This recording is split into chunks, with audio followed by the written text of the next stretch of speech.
我，堂堂21世纪女企业家，一朝穿越，成了个浪名在外的老寡妇。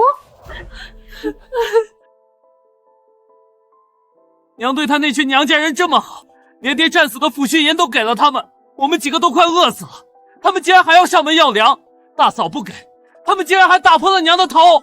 我现在就去程家替娘讨回公道。三哥，你别去，娘平时最在意娘家人，要是她知道你去程家找事儿，肯定又会打你的。娘，你终于醒了。别人穿越都是什么公主千金，还各种金手指，我穿成个寡妇就算了，竟然还穿越到了连饭都吃不饱的荒年。无痛拥有了4个儿子和1个儿媳，还即将升级当奶奶。娘饿了吧？我早上挖了一点野菜回来，现在就去煮。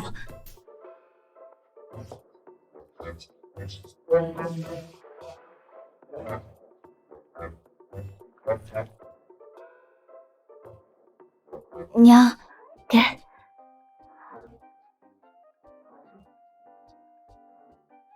这真的能吃菜？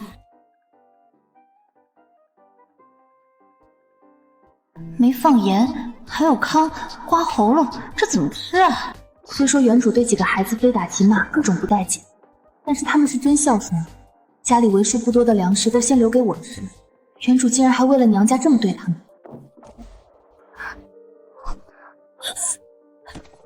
娘，对不起，家里只有这些了，您先将就吃，我明天一定能找到更好吃的东西给您。我不饿，你们吃吧。这点东西都能让他们两眼发光的盯着，这个家也真是太穷。娘让我们吃，那就吃吧。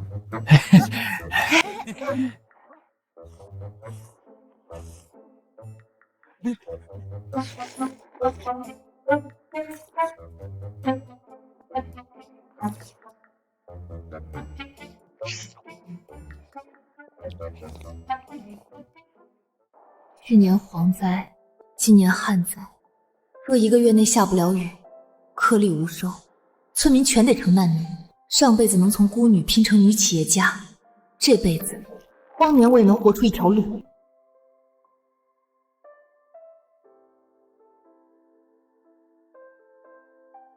这麦穗都是空的。丁，发现天然无污染苦菊菜。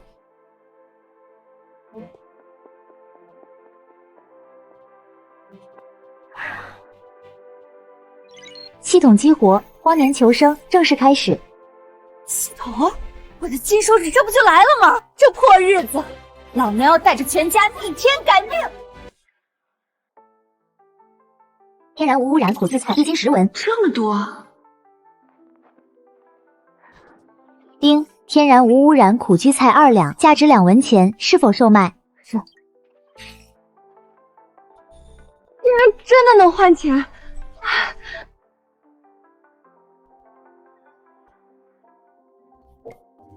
想不到这交易商场竟然有这么多东西。这肉包子看起来好香。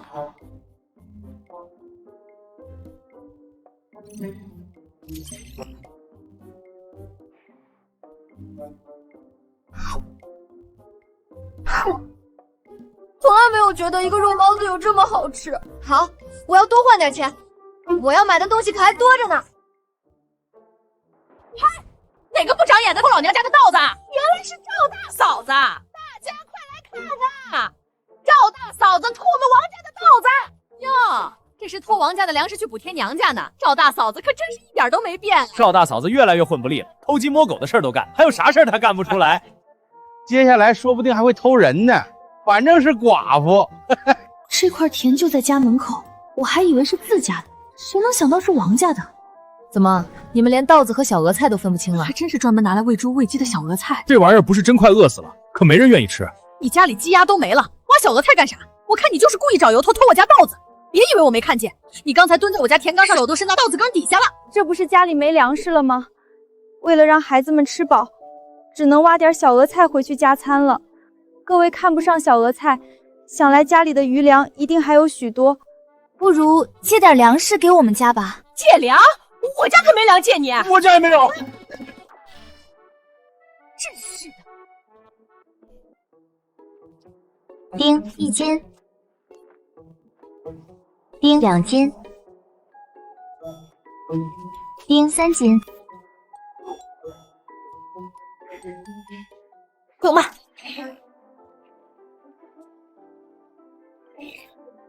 这下是真发财了！今天真是运气好啊！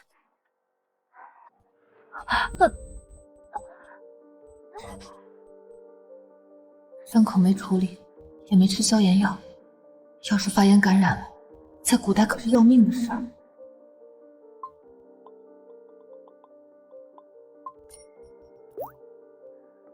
这么贵，我挖了一下午野菜也才20文。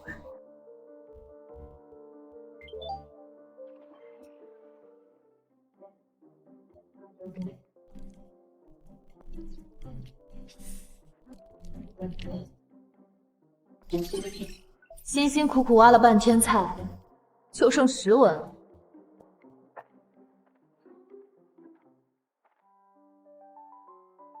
大哥，今天野菜糊糊好好吃，我的肚子好久没吃那么饱了。我也是。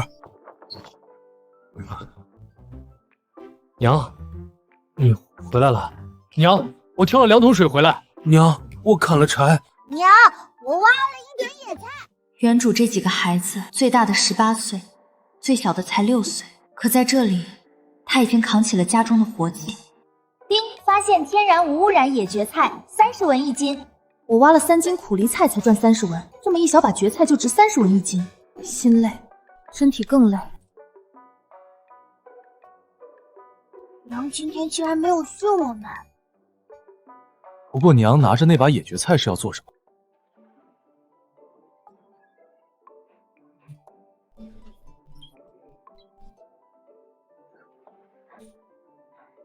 这大米看着可真香，晚上总算不用饿肚子了。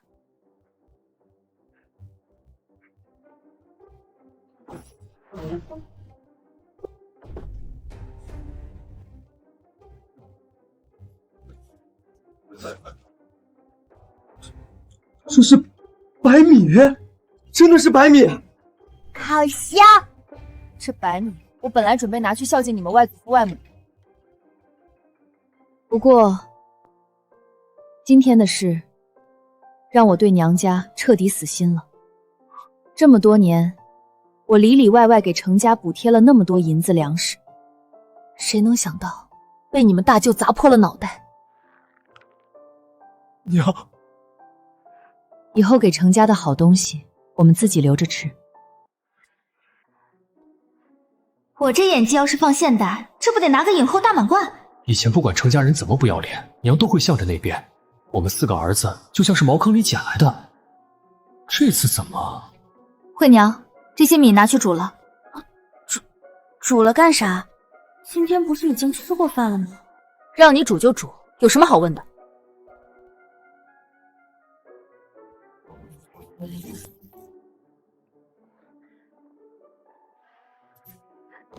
都煮了。娘，这么多米，一顿全煮了。怎么，我说话不管用了？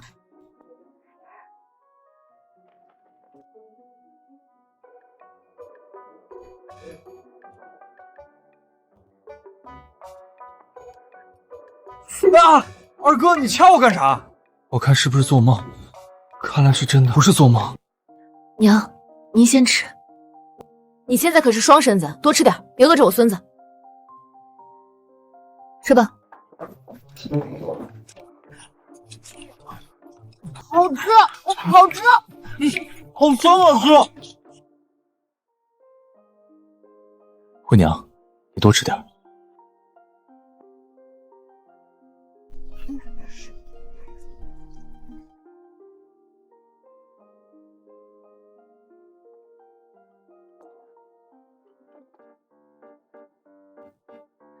好饱，好久没有这么饱了。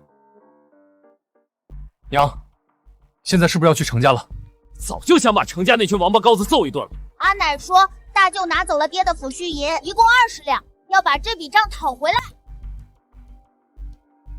都坐下。也是，娘一心向着大舅家，怎么可能突然就死心？等这会儿伤心劲头过了，怕是又会变回原来的样子。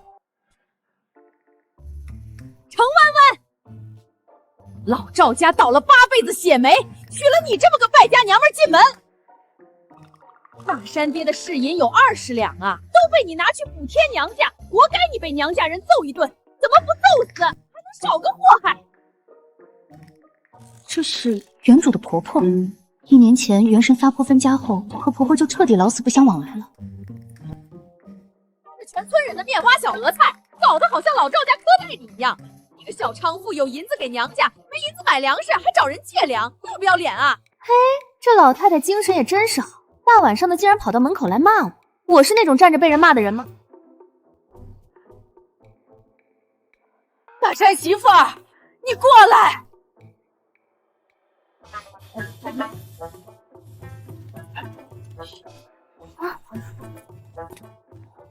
这是我给4个孙子准备的口粮，你给我顾好了。都是要当娘的人了，给我硬气一点，不为别人，也得为肚子里的孩子想一想。元神到底多能骂，能把婆婆吓成这样？娘，发霉的米吃了怕是要闹肚子。时间不早了，烧点水洗澡睡觉。娘，家里就剩这些水了，您先洗。先洗？意思是我洗完了的水，其他人接着洗。还好我传承了婆婆，古代的婆婆那是站在金字塔顶端的人，连洗澡都是排第1个。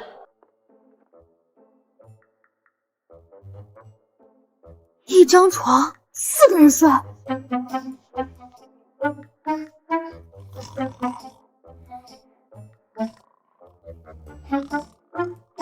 我上辈子到底造了什么孽？等有钱之后，第一件事就是盖房子，我一定要有自己的房间。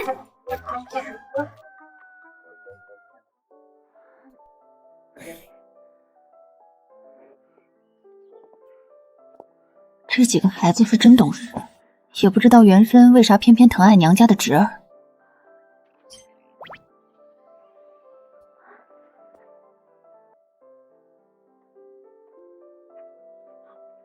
娘，我们出门干活了。等等，先吃了早饭再去干活。这粟米颜色怎么这么好看？老太太还挺疼你们几个孙子，分2天各2顿煮粥吧。娘这是不打算过日子了吗？算了，总比便宜了程家人好，大不了吃光了大家一起饿死。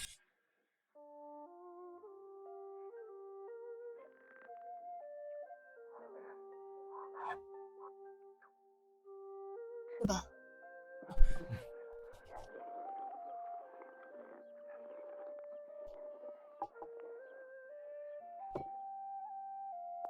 吃饱了那就准备干活吧。大山，你下地去看看情况。二狗去挑水，今天多挑2桶回来。大热天的也该洗个澡。三牛，你去砍柴。娘，那我干啥？四蛋和慧娘跟我一起上山。光吃主食可不行，得寻点什么回来当配菜。娘都多少年没有干过活了，这次跟着我们上山，不会是要盯着我有没有偷懒吧？丁，发现天然无污污染苦苣菜。我的小钱钱又上门来找我了。丁，发现天然野生麻栗菇。丁，发现天然野生黑牛肝菌。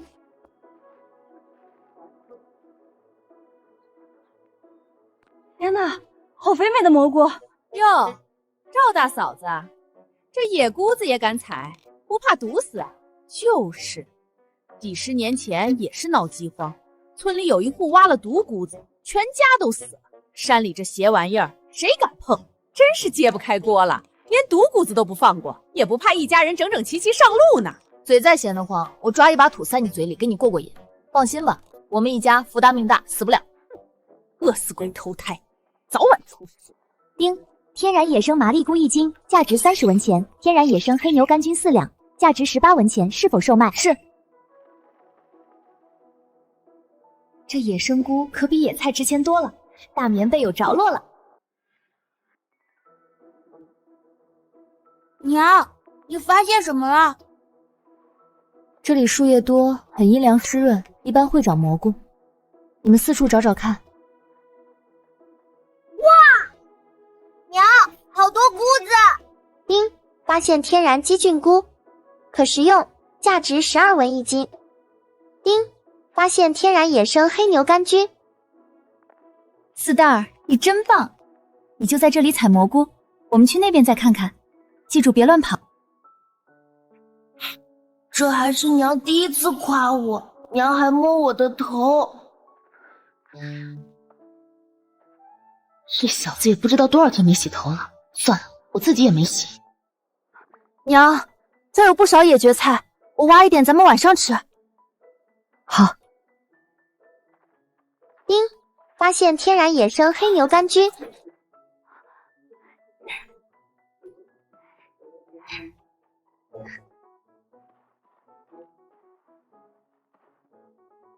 丁，天然野生黑牛肝菌3斤5两，价值158文钱，是否售卖？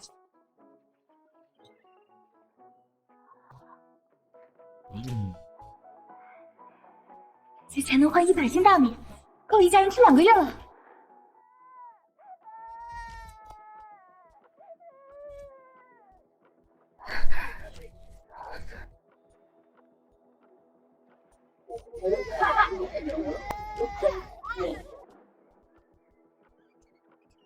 这是我先看到的，是我的兔子，还给我！兔子身上又没写你赵四蛋的名字，凭啥说是你的？兔子在我们手上，那就是我们的东西。走喽！站住！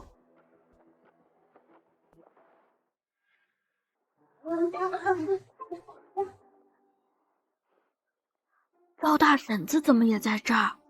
这可是连亲婆婆都敢骂的人啊！这是我们抓到的兔子，赵四蛋眼红我们有兔子，非要来抢。不是这样的，娘，兔子是我先抓到的，被他们抢走了。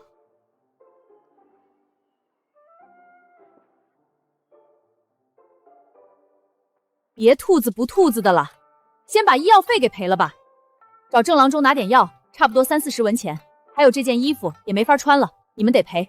去年赵大婶为了2文钱，在我家门口撒泼了3天，把我妈气得够呛。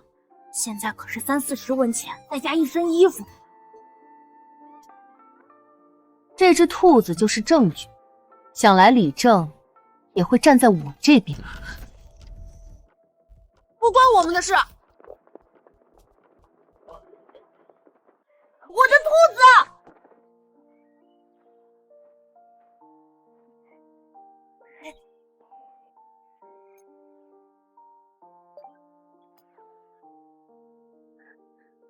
手伸出来。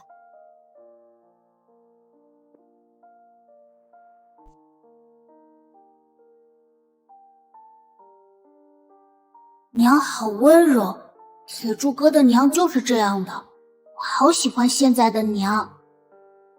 四蛋，你喜欢吃清蒸兔子还是红烧兔子？兔子这么可爱，为什么要吃兔子？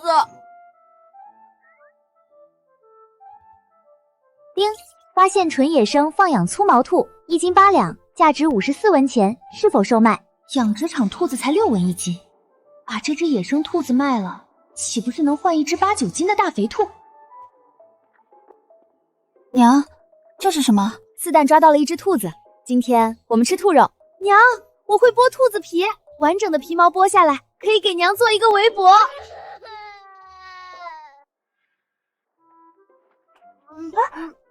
四蛋，你啥事儿了？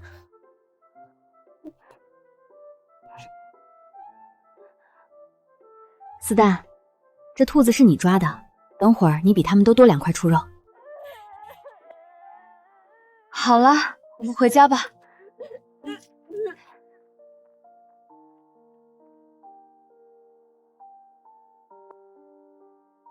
婆婆果然是来盯着我们干活的。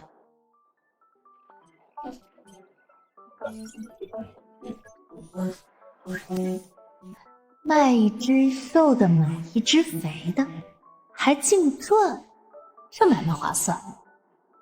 不过这兔子也不够咱一家6口吃的呀。四蛋儿，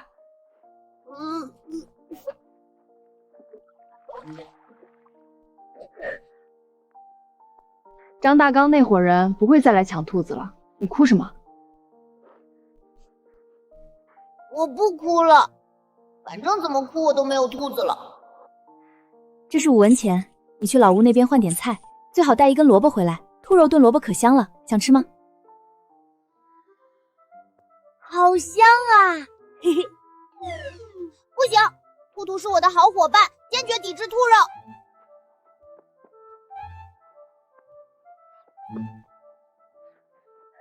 阿奶，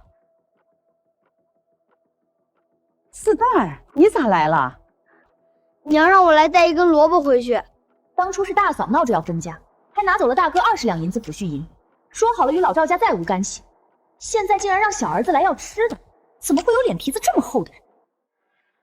你娘就是个懒货，开春的时候大家都种萝卜，就她不种。现在好了，谁家多少都有存粮，就你家还要挖小额菜吃，搞这一出让人看笑话。大嫂都那样过分了，婆婆竟然还偏心大嫂那一家人，不就是大嫂能生儿子吗？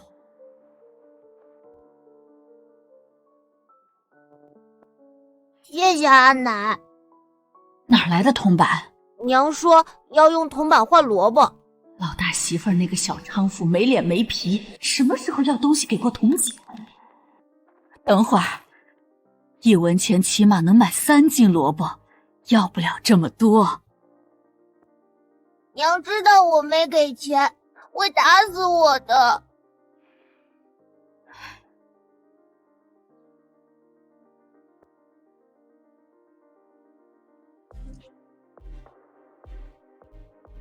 行了，赶紧走吧，看着挨。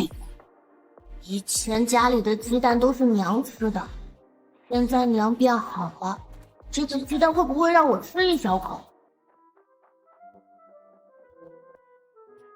都是你奶给的。阿奶说不能让娘吃亏。娘，鸡蛋。这世道，鸡蛋可是不可多得的好东西啊。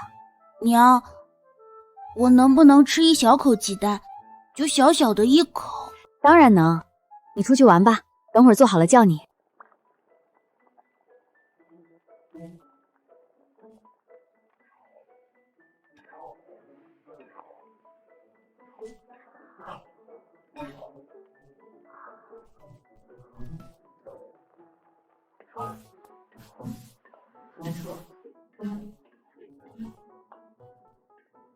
从昨天开始，婆婆就变得好奇怪，家里无论有什么东西，都得一餐吃完，这日子可怎么过啊？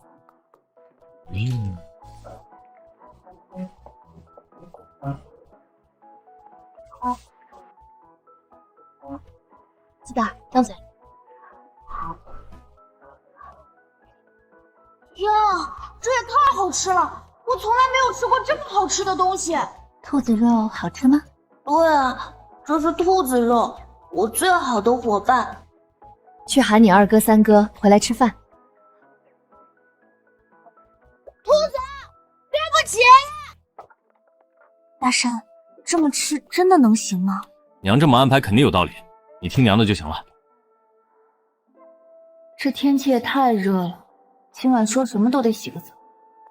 娘，铁柱哥说看到2哥3哥去程家村了。程家村？那不是我娘家吗？这俩小子去程家村干什么？大山，你跟我去一趟程家。这程家村怎么这么远？等我有钱了，我一定要买一辆马车。不过，大棉被、新锅、盖房子、买马车，想得挺美，现实残酷的很。娘，你还好吗？好的很。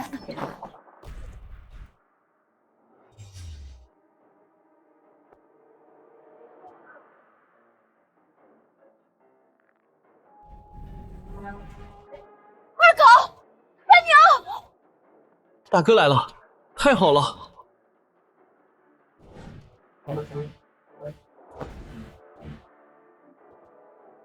娘也来了。完了，上次我们来给娘出头，结果被娘反过来狠狠揍了一顿。这次娘肯定更向着程家了。我们搞砸了，20两银子没要回来，还惹了麻烦，娘会不会不要我们了？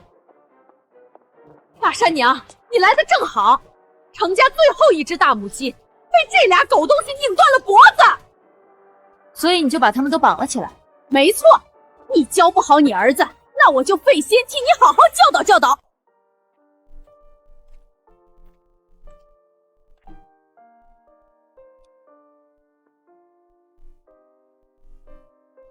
娘，我们错了，娘，您别生气。另外，你两个儿子弄死我家老母鸡的账，我也得跟你好好算算。这只鸡一天能生1个蛋，1个月生30个蛋，可以换几十个铜板，就这么没了。这鸡是我们程家的大功臣，你大侄子能念书，全靠这只鸡生蛋换纸笔，我也不要多的，2两银子现在就给我。昨天把元生打得头破血流，失血过多死，今天又把元生俩儿子绑起来，现在竟然还有脸狮子大开口！2两银子可以买几十只鸡了。程昭能念书，靠的是元生多年的补贴，跟这只母鸡有什么关系？娘，2狗3牛也不是故意的，您就饶他们一次吧。我的儿子来替我讨公道，他们有什么错？不过，既然要算账，那就一笔一笔算清楚。娘说我们没有错。大山，去把绳子解开。不许放！这2个王八犊子偷了我家的鸡，必须给他们一个教训。怎么，我说的话不管用了？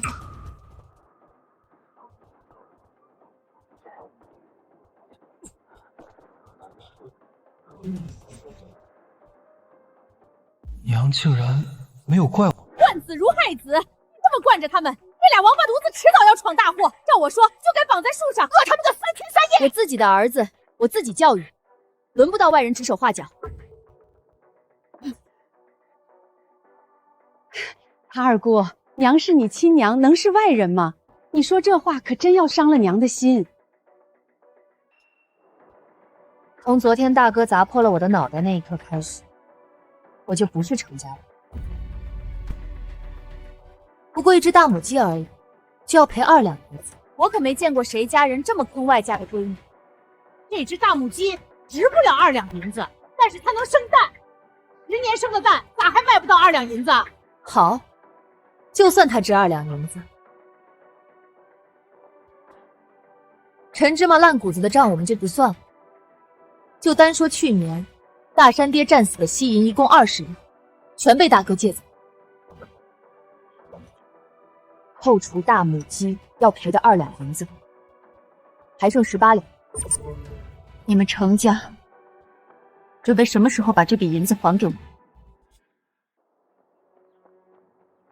这20两银子是你给我们程家的，什么时候说过要还了？欠债还钱，天经地义。我倒是不介意去找县令大人主持公道，就是不知道程昭会不会答应。程家人为了区区20两银子就上公堂丢人，传出去多好听啊！二姑，你是疯了吗？程昭可是我们家最会读书的男娃，以后是要靠功名的。你要是敢上公堂，我们程昭以后可不认你这个二姑。他认不认我不在意，我只问一句：18两银子什么时候还回来？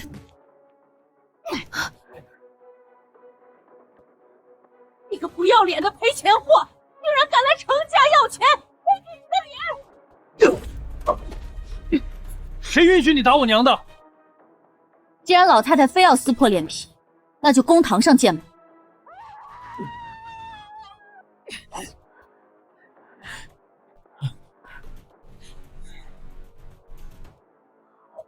我看今天没有我的允许，你能不能迈出这个院子一步？老大、老二，都给我出来！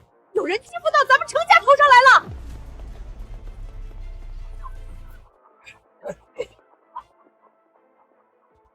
程弯弯，你今天是来找事儿的？我是来要债的。嘿，做梦！今天你们几个谁都别想走！二哥，他们要动手怎么办？那就打！娘说了要讨公道，咱们不能怂了。这几个小子终于应景。你们想拦？行，我倒要看看谁敢动我们孤儿寡女一根手指头。大山、二狗、三牛，我们去镇上一一告官。我说了，今天让开！谁敢再拦？二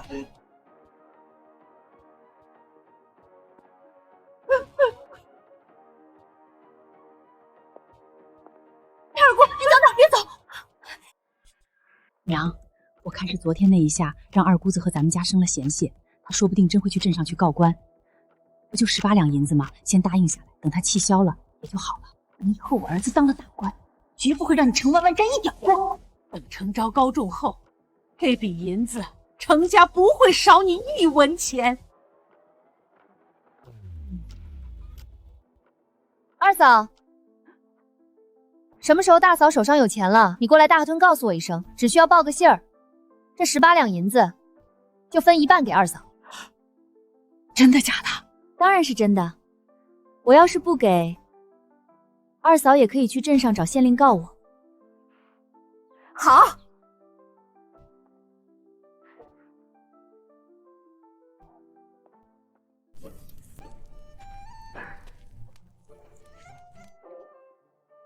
喝了。干啥？这是留给周二的鸡汤。这鸡2两银子，我不是已经赔了吗？既然钱都赔了，这鸡汤就是我们赵家的东西。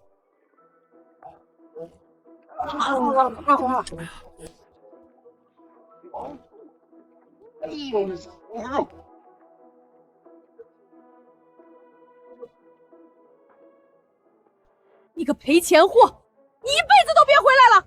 你从赵家分出来，又跟娘家老死不相往来，以后你被人欺负，别指望程家给你出头。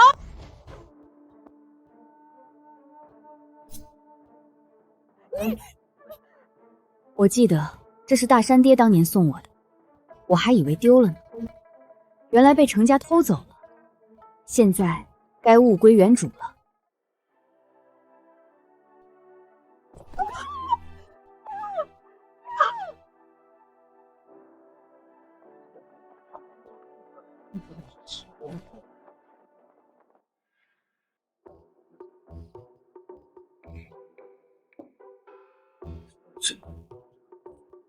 这么多财，以后你还丰盛。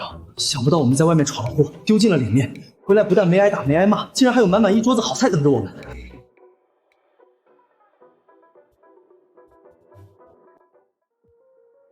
惠娘，你再去拿个碗过来。哎，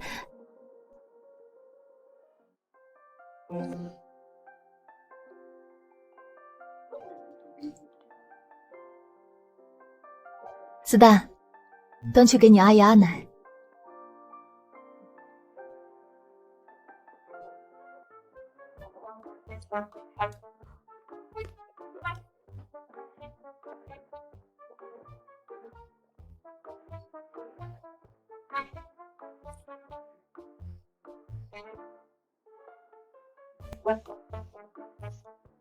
老头子，我怎么好像闻到了肉香味儿？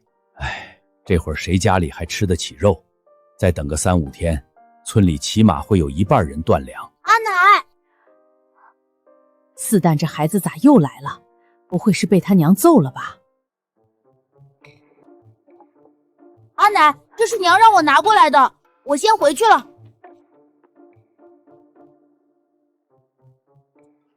大嫂竟然会给娘送吃的。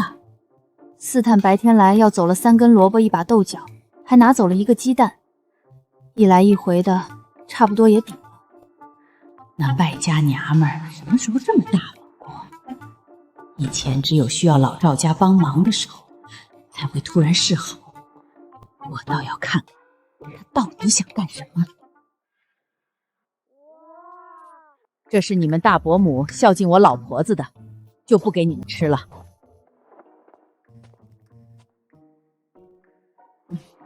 我老大媳妇什么时候这么孝顺了？憋着坏招呢。既然他主动送过来，不吃白不吃。大山媳妇儿的厨艺什么时候这么好了？人到齐了，开饭。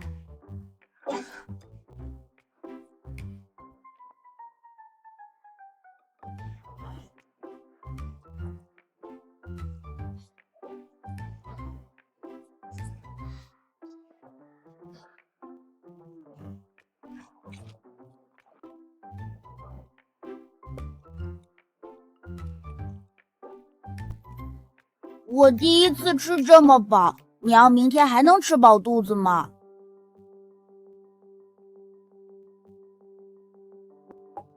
家中确实没有粮食了。家里果然没粮食了，幸好今天吃得饱，应该能管3天吧。不过，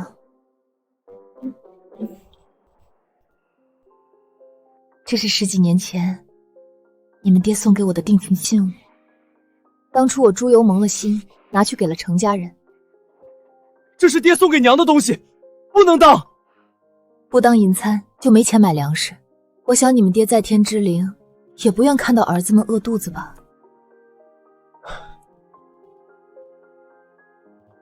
总有一天我会把这根银簪赎回来。今天娘为了我们和程家决裂，以后我一定会让娘戴上金簪，穿上绫罗头缎。你们俩可有什么要说的？我们不该去程家村，娘，我错了。你们确实错了。在没有做好充足的准备之前，在没有胜算之前，就不该这么鲁莽。二狗，你今年16，成人了。我知道你聪明，但只是一些小聪明。今天我和你大哥若是不去，你们被绑在院子里一整夜，不吃不喝，会去掉半条命。还有三牛，你空有一身力气，做事从不动脑子。你力气再大，也才14岁，10个你捆起来都未必是你大舅的对手。以后莽撞的事情要收一收了。娘没有怪我们去程家找麻烦，而是怪我们没有做好准备就去了。娘这是真的彻底对程家死心了吗？做错了事必须受罚，就罚你们现在一人去挑2桶水回来。以前娘罚我们要么跪1夜，要么1天不吃饭。挑水本来就是该做的活，也能当惩罚。我们这就去挑水。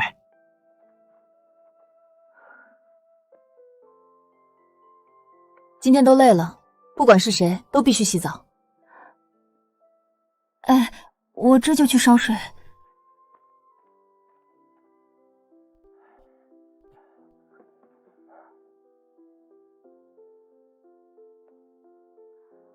自己洗，还是让我给你洗？我自己洗。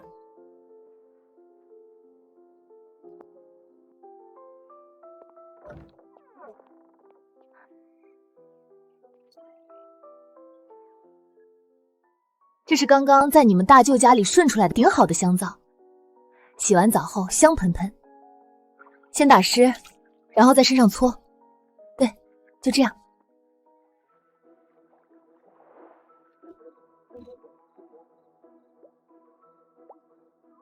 你能不能快点洗？娘说一定要洗干净，不然不能上床。三牛，我们俩帮他洗。二哥、三哥不要，大哥快来救我！别搞这个，好痒，我洗完了。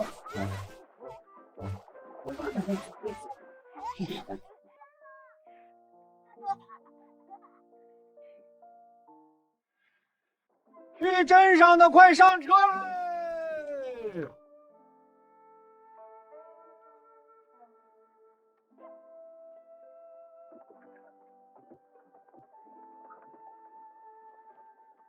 赵大嫂子，这是去哪儿啊？咋不去程家村？富贵婶跟你男人还真是一个性子呢，总喜欢问我要去哪儿。我去哪儿跟你们2口子有关系吗？你这话啥意思啊？富贵婶有精力盯着别人，还不如多放点心思在自己男人身上。这个该死的赵富贵，不会还在背地里纠缠这个寡妇吧？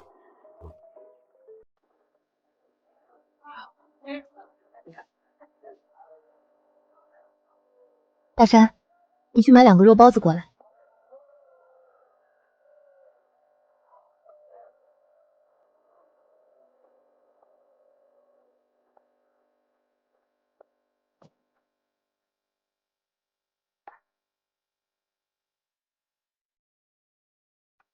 100文。原生丈夫花了接近1两银子买回来的定情信物，值100万。银簪太旧，款式也不好看。再一个，最近典当首饰的人还挺多，价格自然也就下来了。这位大婶，我可没乱开价。算了，不当了。为了这么点铜板，当掉原生和丈夫的定情信物，着实不值当。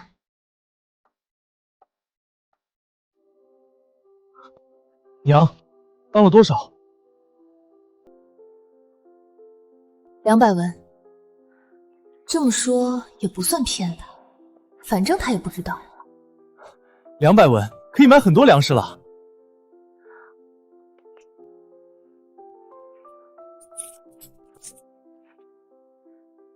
你去杂货铺买点盐，还有一些需要用的调料。我去粮店看看。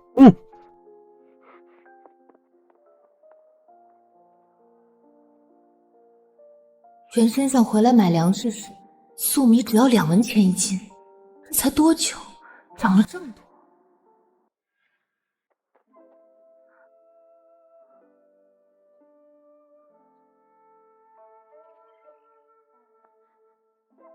大米20斤，面粉20斤，铁锅1口。本来还想多买点的，真的背不动了。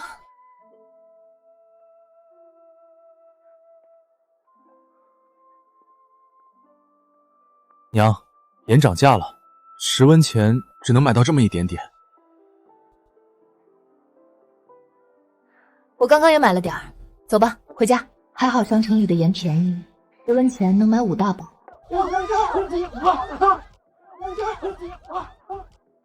王员外家昨天夜里有盗匪闯进去，抢走了1000斤大米，盗匪太大胆了吧？报官了吗？昨夜就报官了，但是没抓到人。大家晚上锁紧门，别被盗匪盯上了。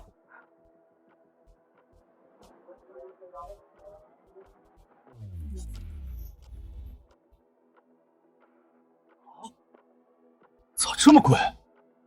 走吧。平安镇1000斤粮食被盗，本来就短缺的粮食自然更加金贵。今天15文，明日怕是要20文。好在我有商城，但其他人少不得要受许多苦。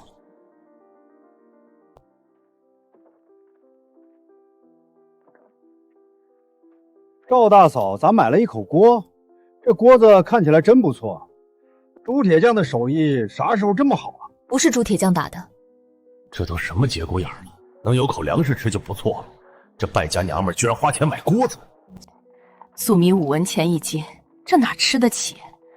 我就买了点荞麦粉。家里就还剩3天的口粮了，再不下雨，我们一家人只能天天啃树皮。去年蝗灾，朝廷发了救济粮，今年要是没收成，朝廷应该不会不管吧？大神，快帮我拿下来！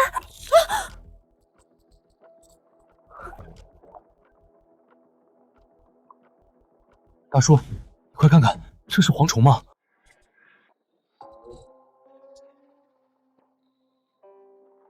蝗虫不是去年就飞走了吗？咋还有？别自己吓自己，只有一个蝗虫，捏死就完了。蝗虫过境，寸草不生，蝗灾可比旱灾可怕多了。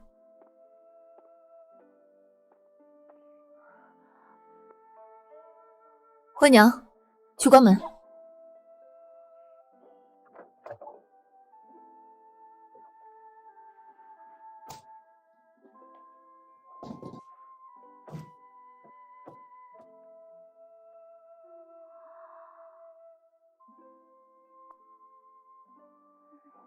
身上1文钱都没了，看来下午还得去山上找蘑菇赚点铜板。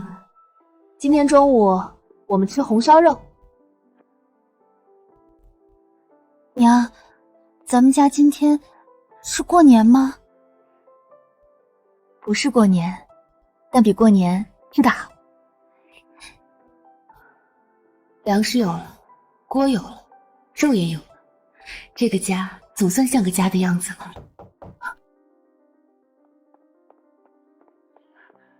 娘，不好了！2哥、3哥跟人吵起来了。这俩小子怎么这么能闯祸？走去看看，谁敢欺负我弟弟？站住！你在家给我垒个新的灶，我回来了检查。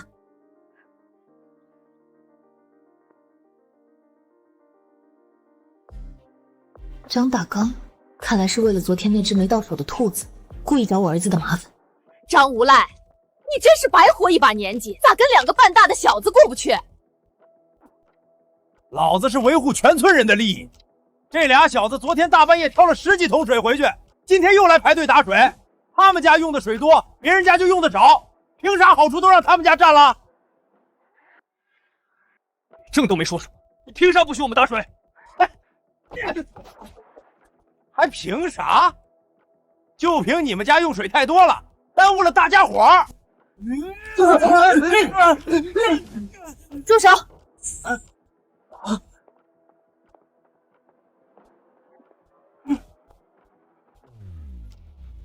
你这是要公然欺负我们孤儿寡母？谁能欺负得了你？你从我儿子手上抢走了3、4斤重的大肥兔子，敢从我儿子手上抢东西，就别怪我不许你们一家人用水。那只兔子是我家四蛋发现抓住的，你家张大刚为了抢走兔子，抓伤四蛋手腕，还扯破了他的衣服，这笔账我都没跟你张家算清楚，你竟然还敢踢翻我家的水桶？可不是嘛！前几天张大刚从我孙子手上抢走了一把野菜，去年张大刚在我地里偷萝卜，被我抓住好几次了。这孩子跟他爹一样，不学好。赵成胜，别以为你是女人，我就不敢揍你。来，往这儿砸！前儿被我亲大哥砸破头，我让他赔了1只鸡几斤肉。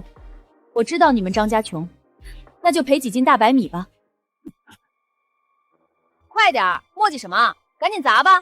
砸狠点，多赔几斤米就完事儿了。可这娘们儿惯会撒泼卖狠，头一根绳子吊死在我家门口，那就完犊子了。张无赖，不然把李正叫来评评理呗。李正最是公正。要是赵大嫂子真的抢了你家兔子，李正肯定会站你这边。呸！还好他没真一石头砸在我脑盆上，不过我也真的太弱了，除了逞嘴皮子之快，没别的本事。看来得在商城里买个什么东西防身。多谢各位帮忙说话。怎么感觉赵大嫂子好像不一样了？今天竟然没撒泼就气走了张无赖，这不太像赵大嫂子的处事风格呀。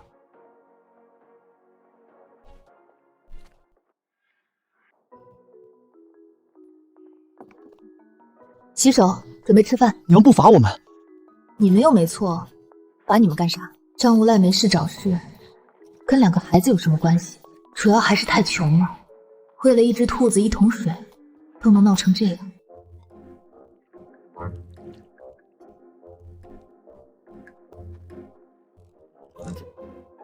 给你奶送去，就说是从程家抢回来的。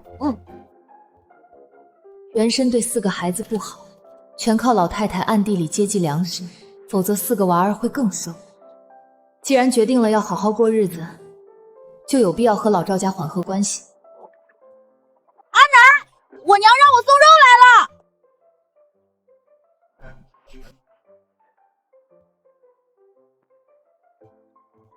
阿奶，娘让我送来的。昨天娘去了一趟大舅家，外婆头上的银簪被娘抢回来了，拿到镇上换了好多肉肉。四蛋这意思是，老大媳妇儿跟程家闹翻了。听着是这个意思，也是好事儿，至少大嫂不会再把家里的好东西拿去程家了。这败家娘们儿有点钱竟然买肉，今儿吃饱了肉，明儿个吃什么？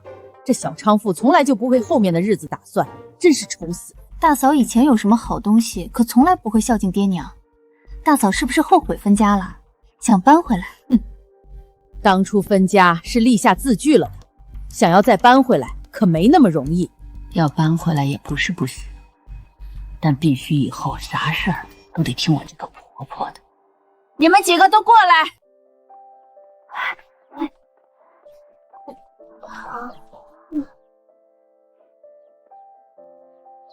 一人一块肉，多的没有。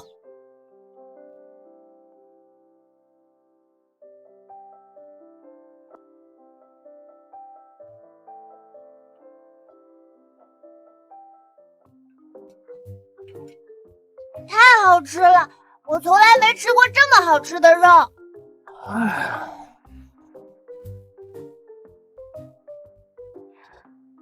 都别歇着了，跟我上山。刚吃饱就要干活，不干活，明天吃什么？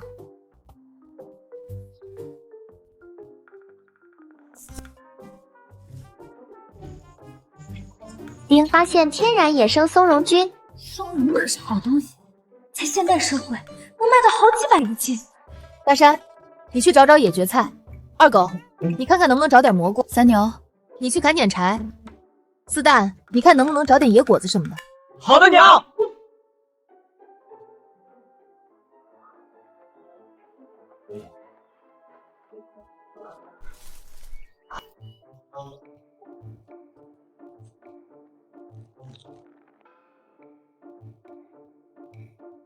丁天然野生松茸菌6两，价值390文钱，是否售卖？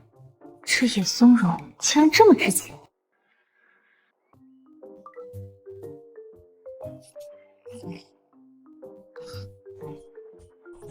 松茸竟然600多文一斤，要是能再找到一些就好了。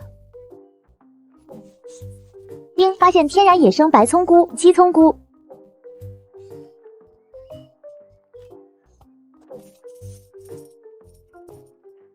想不到这么快就挣了半两银子了。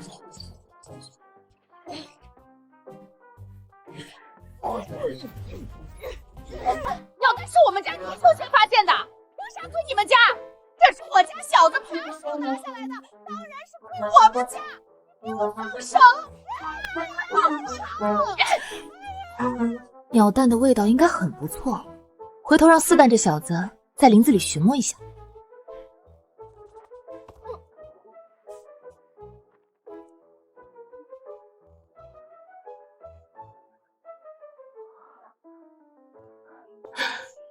板栗，正愁晚上吃什么，这吃的就送上门来了。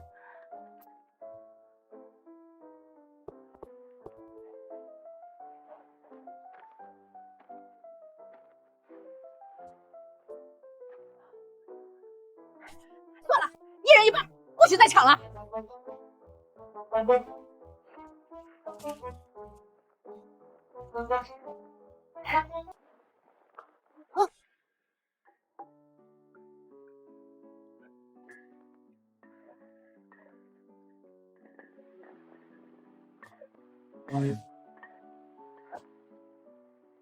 半罐子油至少可以吃2、3个月，婆婆一顿就给用光了。算了，之前大半年都没沾过油血，日子不也过下来了？娘，栗子好香！来，四蛋尝一个。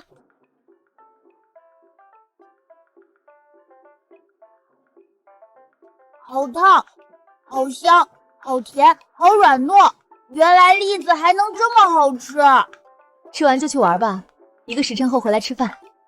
今天还有饭吃，吃栗子就能吃饱，哪里还有肚子吃饭？这东西当零嘴吃就行了，不能多吃，小心肚子疼。娘，按咱们现在的吃法，家里的食物也只够吃6、7天。银簪换回来的粮食吃完后该咋办？地里的庄稼还有20多天收割，不会一直饿肚子的。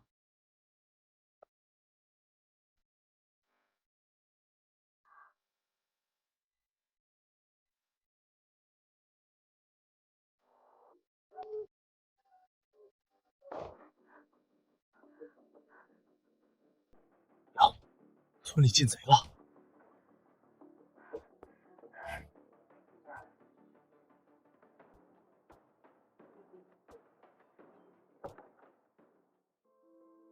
还好，大米白面都还在。隔壁王婶家里的粮食全被偷走了，李正也已经派人去追小偷了，不知道能不能追上。求求你别骂我，求求你了！当家的一定要这样吗？家里粮食全被偷了，不把它卖了，这日子咋过？是个大户人家，就算闹荒灾也有口吃的。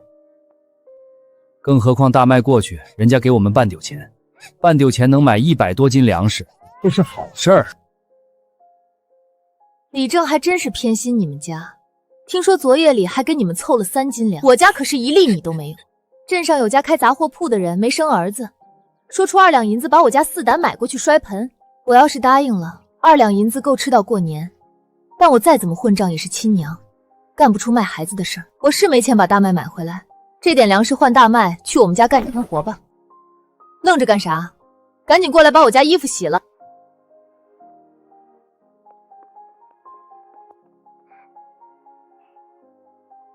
赵大婶子都能把日子过下去，为啥我们不能？哪怕是吃野菜、啃树皮，我也不同意骂孩子。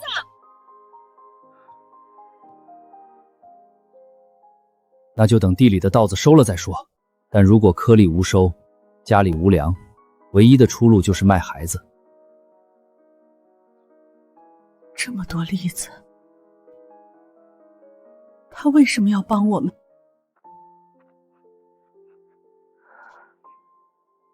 你爹要是真的想卖你，不管我说啥，他都会带你去镇上。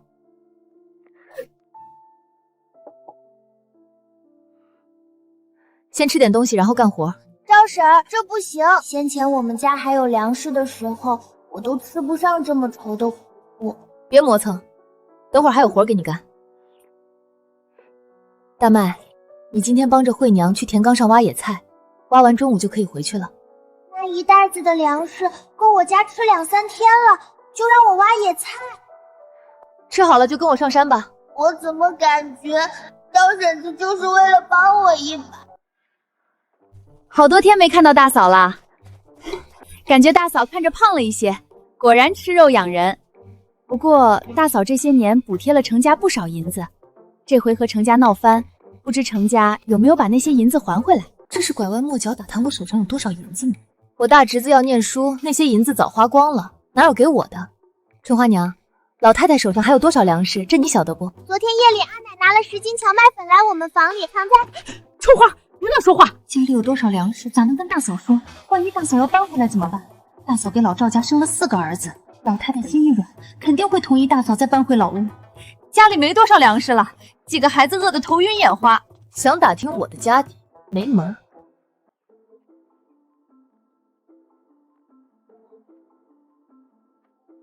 你们先在这儿挖着，我一个人往前走。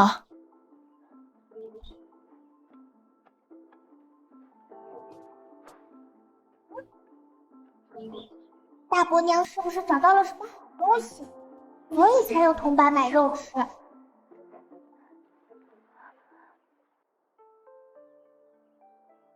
这莲花下应该有不少莲藕，莲藕可是好东西，在许多朝代都是南方附属国献给朝廷的贡品。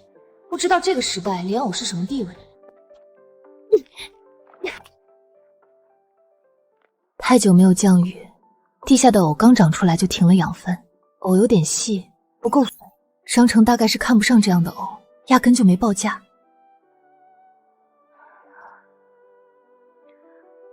我有商城交易系统，一把野菜就能换几斤米，但村里还有那么多吃不饱饭的人。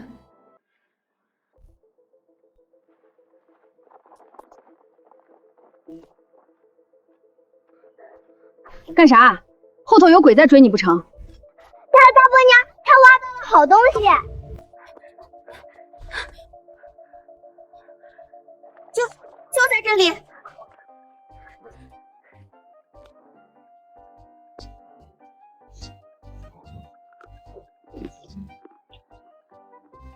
粉粉的，比地瓜清甜，感觉能吃。走，回去问你阿爷。阿爷，我和娘发现了能吃的东西，你看看这是啥？这是玉笋，玉笋可是好东西，专供给京城的。春花，这东西哪里挖的？就在山上，很深很深的山里，一大片，全都是，好多好多。把你爹二伯都喊回来，大王二旺也叫上，赶紧填填肚子，一家人全上山。4亩半的糖，就算干旱减产，少说也有2、3千斤。大旺，你去叫李正来一趟。爹，这是咱家先发现的，凭啥告诉其他人？这么大一片塘，几千斤粮食，咱家10几口人吃不完也挖不完，而且春花能找到这里，别人也能。如果隔壁桂花村的人先发现，就没大河村什么事儿了。我娘家就是桂花村的，若是提前透点信，我娘家的人就不会饿肚子了。罢了，就先挖着，晚点我再去找李正。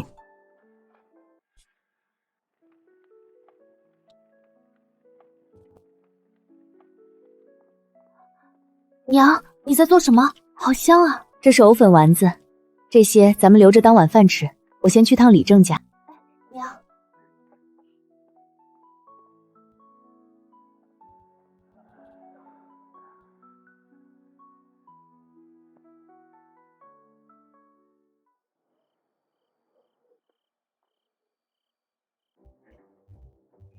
赵成是怎么来了？去年来就是让李王主持分家，闹得鸡飞狗跳。李正叔，大山娘，有事儿？尝尝这个。这是啥？又香又糯，比肉还好吃。今儿早上我上山看到一片枯塘，随便挖了一铲子就挖到了这东西，白白净净的，也不知道是啥，但感觉能吃。这东西哪来的？山上有一大片，4、5亩的样子，厚厚的泥土里全都是，我估摸着能有上千斤。上千斤？那每家每户岂不是能有颗100斤？咱大河村有这东西，咋以前没人见过？这是玉笋，我几10年前见过，南方有很多玉笋能填饱肚子，不过听是专门进贡给京城的，不晓得为啥咱大河村竟然也有。我去换双草鞋，等下就上山看一看。大山娘，我以前是看错你了。我听说深山里发现了粮食，好像和地瓜差不多，可以填饱肚子。今儿所有人把手里的活放下，跟着我一起上山。所有能干活的劳动力都去，必须在最短的时间里把粮食挖出来。听说是赵三媳妇孙氏透了口风给桂花村的人，李正才突然召集全村上山，晚一步就被桂花村的人挖走了。山上的玉笋是我闺女发现的，让我娘家人来挖一点怎么了？若不是我家春花跟上去，大嫂那个性子的人咋可能告诉李正？算了，得罪全村人，老太太能扁了我的皮。春花看到有好吃的，没忍住去她大舅家里显摆了，谁能想到闹成这样？再敢张这个嘴到处胡说八道，今天我把你嘴撕烂！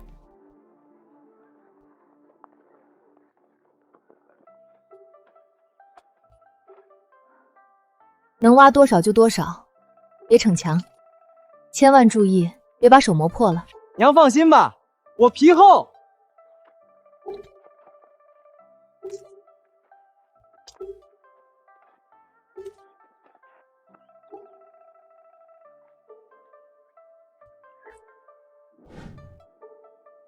娘，你去边上休息吧，我们来挖就行了。你们4个把手掌摊开给我看看。原身太带懒，长时间不干活，比10几岁的小姑娘还细皮嫩肉。儿子生得多就是好，个个都是顶好的劳动力，活该赵大嫂子享清福。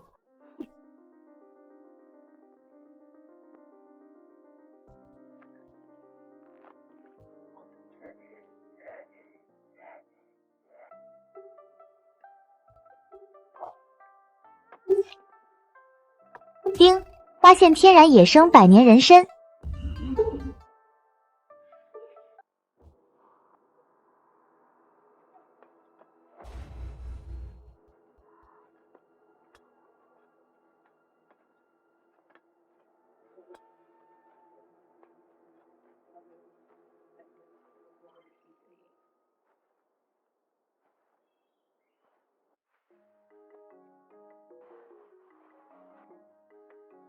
丁，天然野生百年人参，价值12万文钱，是否售卖？12万文，120两银子。这个时代家产超过100两银子的屈指可数，岂不是一不小心成富婆了？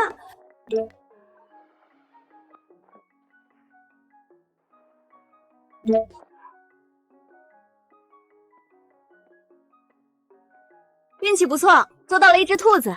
你们忙着，我先把兔子送回去。坐在路边都能逮只兔子，赵大嫂子的运气未免也太好了。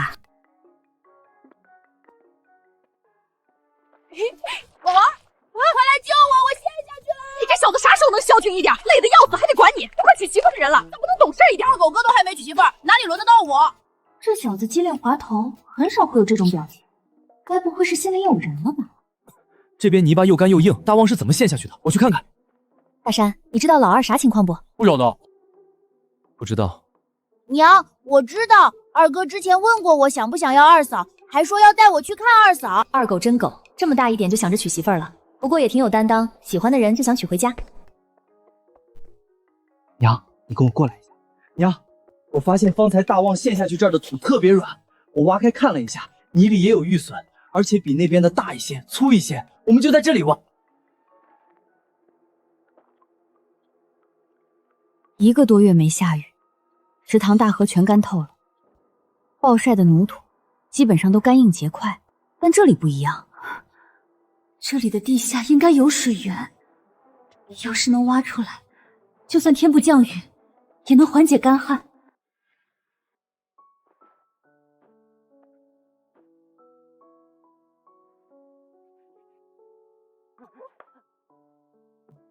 等会儿，先盛一碗出来，给你们阿姨阿奶送去。娘，你对阿姨阿奶那么好，因为你们阿姨阿奶是你们爹的父母，你们爹战死沙场，为国捐躯，我当然要代替你们爹来孝顺他父母。以后我也要孝敬娘。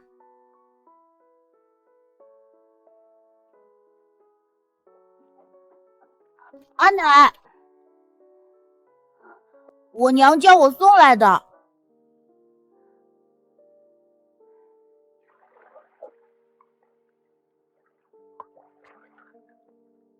你站着等会儿，老三媳妇儿拿10斤玉笋出来。昨儿大嫂光坐着休息，还以为她瞧不上你，没想到是想伸手找老宅要粮食，想吃玉笋，昨儿就该好好挖，伸手来老宅要。老三媳妇儿，前儿晚上孙家人上山挖玉笋的账我还没算，你倒折在起我来了。阿奶，今天的野菜糊糊咋这么香？锅子里好像有肉。你们大伯娘让四蛋送来的兔肉，大伯娘太好了，我让四蛋带回去10斤玉笋。二旺，你觉得给多了吗？要是谁给我吃1口肉，我给他20斤玉笋。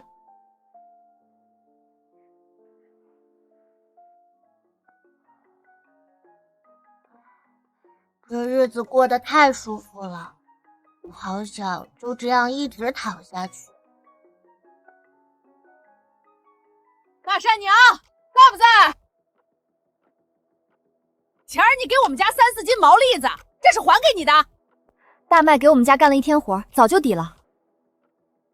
大麦在你们家吃了2餐，干1天活也没什么，还要不要？王婶子虽然嘴上不饶人，不过倒是个可以深交的人。古代人没有专业仪器，是怎么找水源的？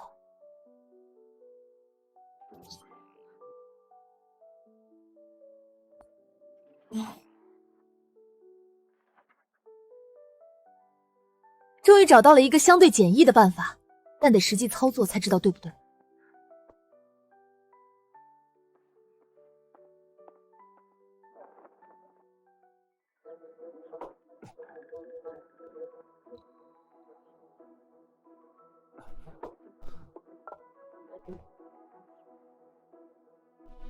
大灵光棍是你，这绝吃狗粮。娘，那啥，大山，你过来帮我认认这种植物。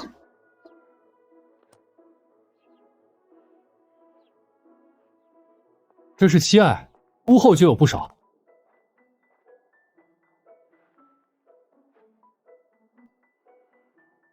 这就是现代说的艾草，没错，我要找的就是这个。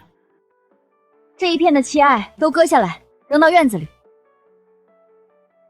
娘，奇艾烧不起来，烟儿可大了，我去割点别的干草吧。谁说我要拿来烧柴了？我就是喜欢它烟多，烟不多我还不要呢。赶紧割，我有大用。娘，这是要干啥？吃完午饭跟我上山一趟，到时候就知道了。娘，挖玉笋的地方好像有人。大河村的人昨天累了1天1夜，不可能这会儿又来，那只能是桂花村的人。大河村一群杂种，不给人留活路。这山头在大河村和桂花村中间，有吃的也该一个村一半，他们才不会让一半给我们的。不过明的不行，咱们来阴的。反正最近偷粮食的贼多，我们可以伪装成贼，把大河村的粮食全偷过来。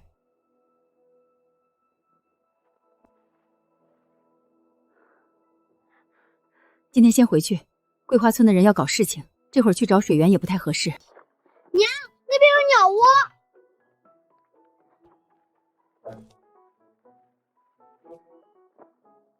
今天有鸟蛋吃啦！商城里有很多鸡蛋，就是没有一个合理的借口拿出来。或许可以假装发现一只野母鸡，这里就很适合操作。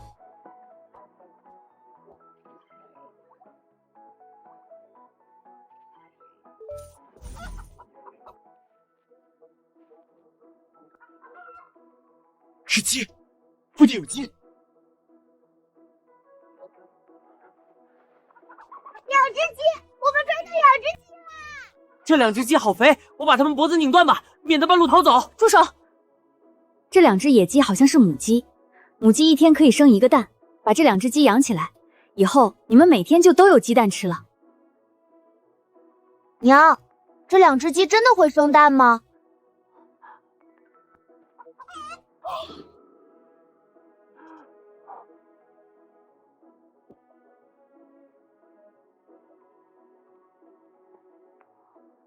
真的是鸡蛋，热的。我还没想好怎么把鸡蛋塞到鸡屁股底下，它们都自己生了。行了，别大惊小怪的，把鸡和蛋都带回去。从今天起，咱们家也有鸡了。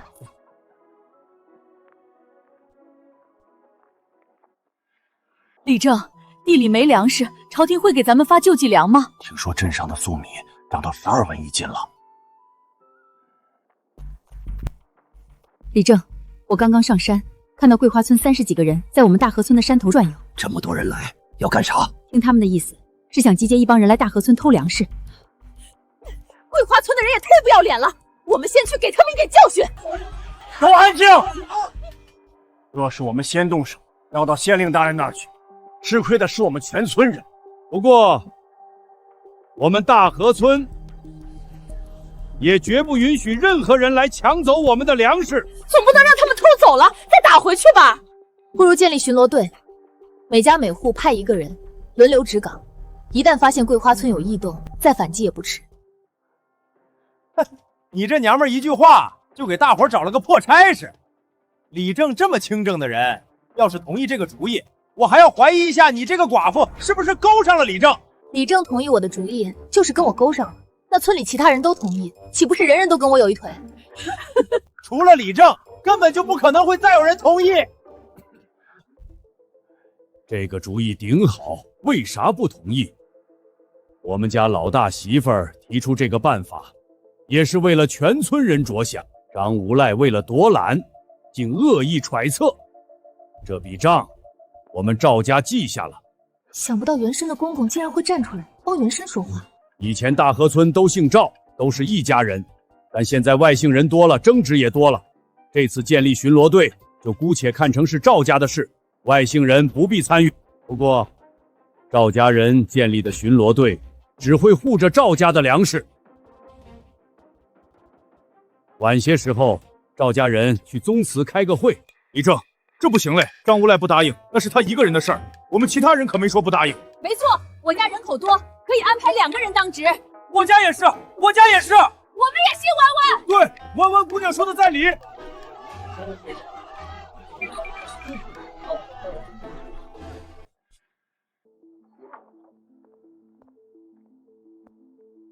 桂花村的人不知道什么时候会摸过来，得买点东西防身。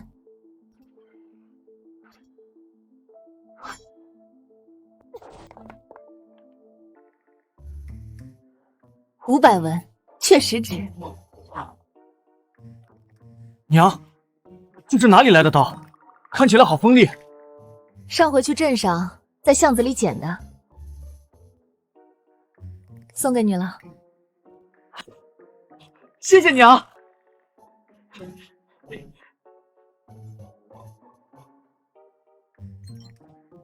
这个不错。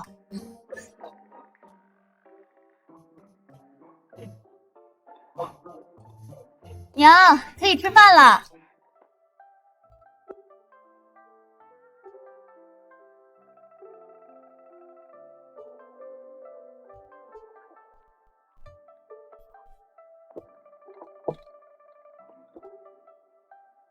娘，我吃一个就够了，一人一个蛋，很公平。等忙完了，我请郑郎中来给你看看。娘，我都是要当娘的人了，不许哭，不然孩子生下来天天哭，会把人吵死。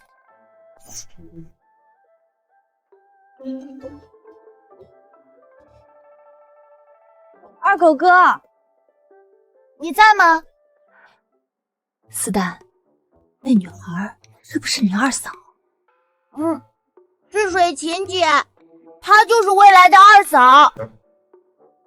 看老二这副春心荡漾的样子，是铁了心要把人娶回来。办喜事要花钱，我手上倒是不缺钱，但缺一个光明正大拿出来花的理由。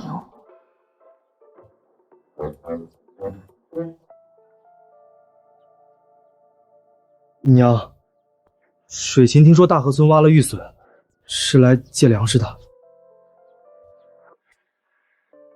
借多少？10斤。10斤玉笋不算多，去拿吧。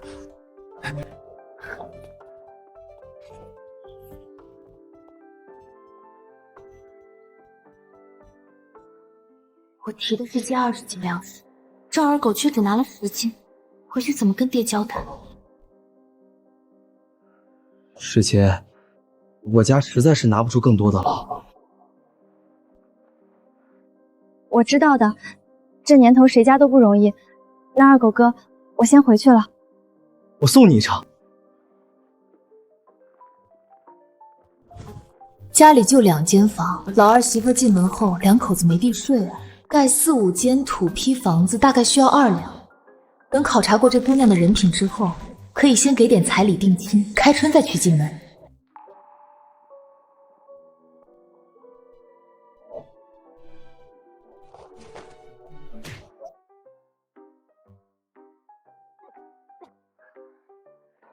在这个年代，我已经失去了谈情说爱的资格。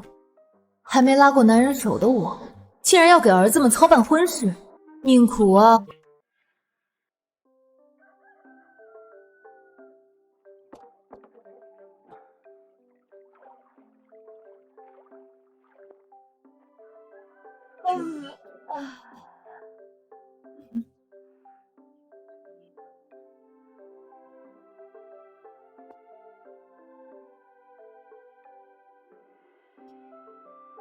每天吃3、5斤，再补2、3斤回去，看起来还有不少呢。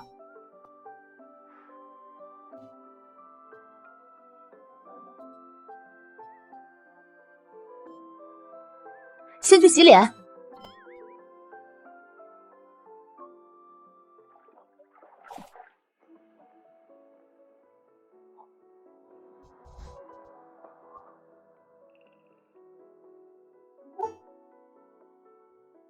水琴姐，热恋中的年轻人就是黏。昨天刚见，一大早又来。我一个孤家寡人，真的不想吃狗粮啊。婶子，我来跟二狗哥说几句话，你们聊，别管我。二狗哥，我刚进村的时候，看到好几个人在村口走来走去，看到我还问了许多话，这是干啥？这孙水琴，这不会是桂花村派来打探消息的吧？四大，叫你水琴姐进来坐，一起吃个早饭。婶子，你就留下吃饭吧。不，我怎么能留下吃东西？其实婶子，我是……水琴，你有什么事就说，我娘很好说话的。这才几天，这小子就忘了我之前凶神恶煞的时候。这姑娘并不像看起来这么单纯。反倒是老二，像是完全陷进去。孙姑娘，你有什么事就说，只要婶子能帮上忙，定不会推拒。婶子，能不能再借给我们家20斤粮食？婶子不是不愿意借，只是昨儿刚借了10斤出去，今儿又借20斤，一碗水端不平。其他几个儿子怕是会有想法。娘，我没有想法，借吧。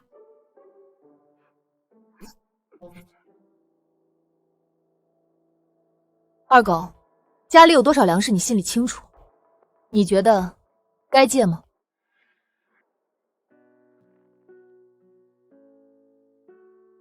孙姑娘，20斤我们家拿不出来，最多只能再匀10斤。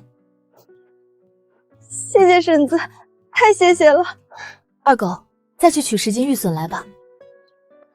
孙姑娘，我看得出来你是个好女孩，我们家二狗不懂事，不能体谅你，你也别跟他计较。我当然不会跟二狗哥计较，我不过是随口贬低了一下自己儿子，这孙姑娘竟然跟着附和，她估计也在心里怪二狗没有第一时间答应借粮，到底是年轻，连心思都遮掩不住。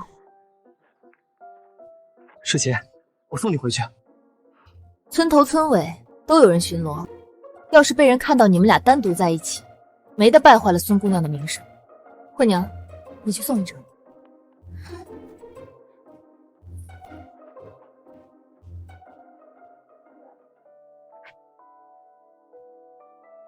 娘，谢谢你。你是真的想娶这姑娘？这小子完全沉了进去，根本看不到孙水琴的另一面。看来只能靠我了，不过还是得先打听一下这姑娘家里是什么情况。赵大嫂子，你出的那个主意真不错。桂花村那帮混蛋昨晚偷偷潜进来，当值的10个人立马扑过来把人逮住了。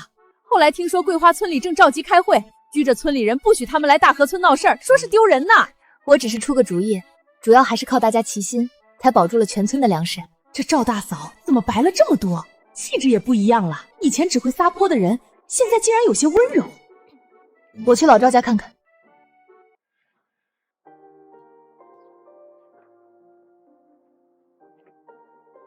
娘，在不在？在，进来吧。连着送了这么多天吃食，这是要开口搬回来了吧？等会儿不管这小娼妇怎么哭，我都不能心软。你咋来了？我今儿过来，主要是想打听个人。分明就是想搬回来，拐弯抹角讲干什么？你说吧。一个姓孙的姑娘，小名水琴，好像是桂花村的。不知娘有没有听说过？没听过。这姑娘我认识，她爹和我爹是堂兄弟。大嫂问她干啥？这不是想给二狗找媳妇儿吗？打听一下这姑娘的人品，要是不错，可以上门提个亲。这娘们儿竟然开始为二狗打算了。要是她能把二狗的婚事敲定，让大房一家人搬回来也没什么。我堂叔就是个混不吝，吃喝嫖赌样样精通，家里全靠水琴撑着。大嫂要是娶了水琴这个媳妇儿进门，以后有的忙着。水琴是个好姑娘，模样俊俏，人灵快，比许多男人都强。大嫂要是娶了这么个媳妇儿进门，以后是要享大福的。一看就知道在昧着良心说话，估计肯定打听不到什么，但孙家肯定不简单。那我回去琢磨琢磨，什么时候上门提亲。先走了。不坐一会儿。都还没说正题，这就走了？不会是想让我这个当长辈的主动提让大房搬回来吧？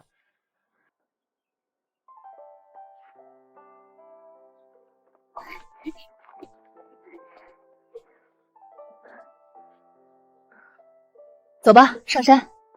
娘，太阳还大着呢。太阳大正好，等会儿你就知道了。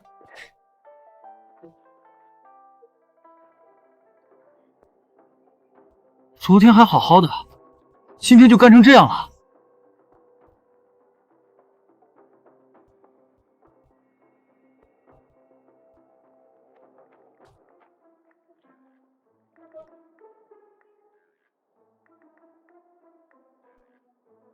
就这里，把旗案拿出来，丢在地上。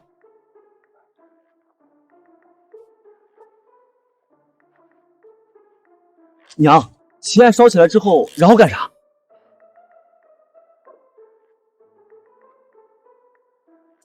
然后跟着烟走。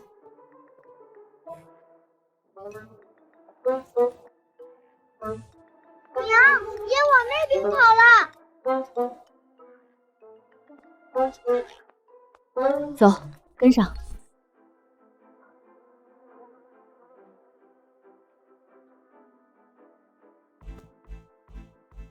娘，娘，你看，水！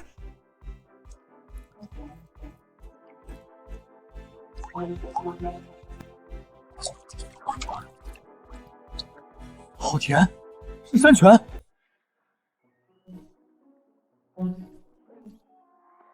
甜的。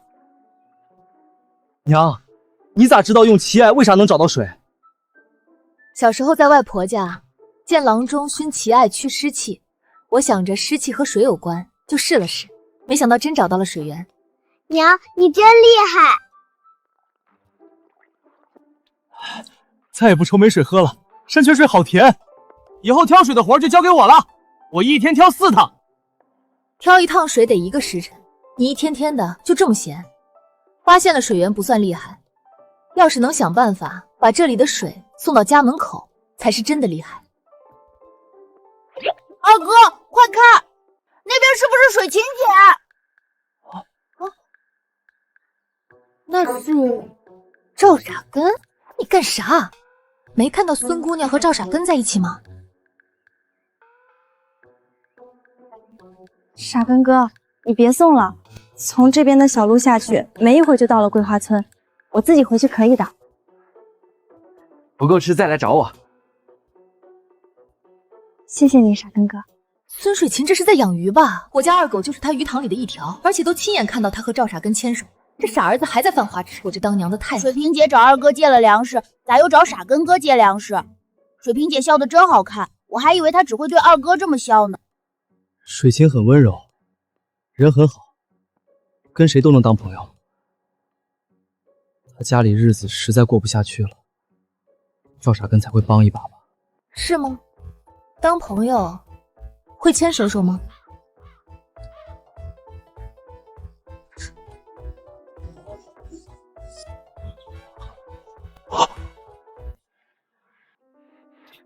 站住！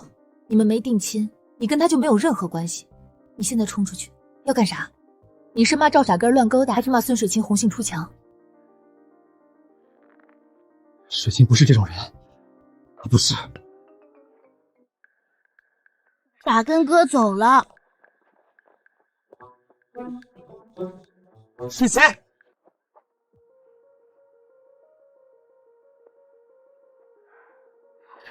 二狗哥，你咋在这里？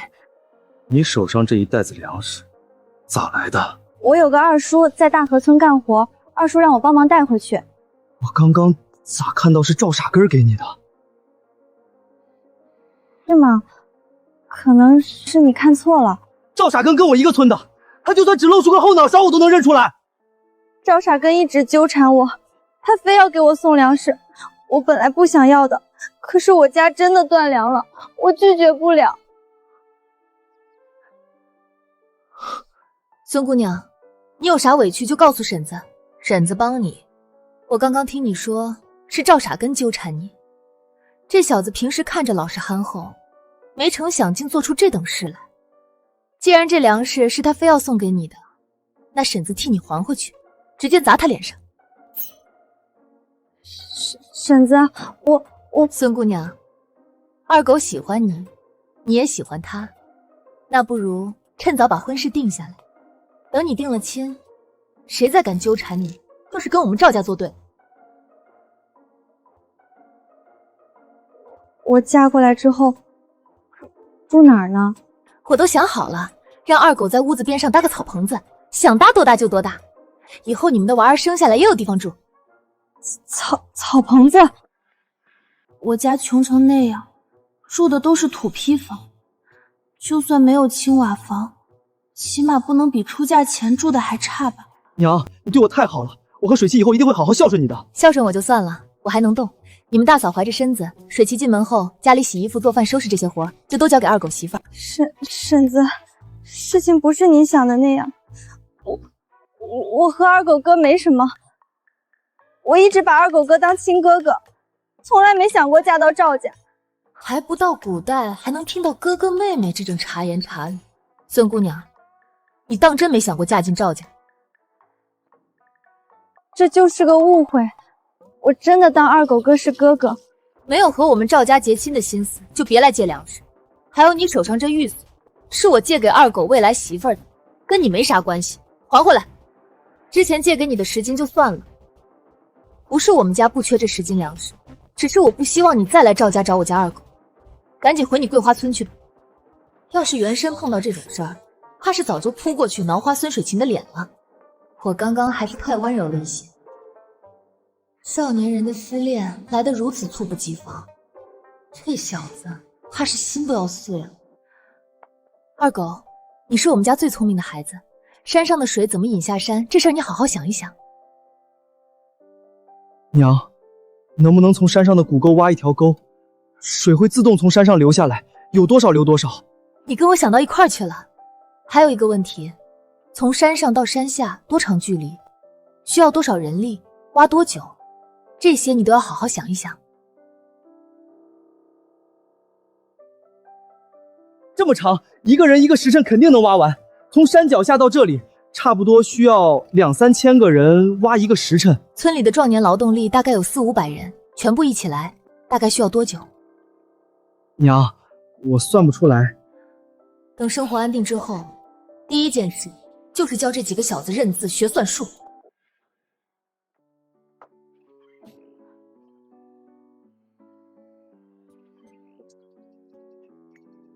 总算有了点存款，水源的问题也暂时解决了，日子也算有些盼头了。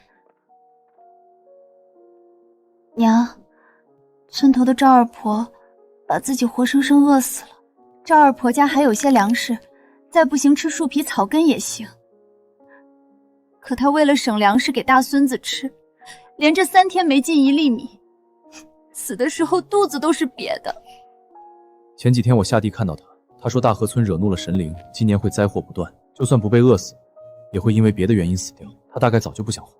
就算是早就不想活了，大概也想做个饱死鬼。老年人将自己活生饿死，还不是为了留下粮食给后代？你小时候赵二婆抱过你，等会儿过去烧一炷香。你上回问桂花村孙家那闺女，我在村里打听了一下，好几个婆子都说她跟赵傻根儿快定亲了，这是咋回事儿？这事儿是我误会了，二狗的亲事还得再看看。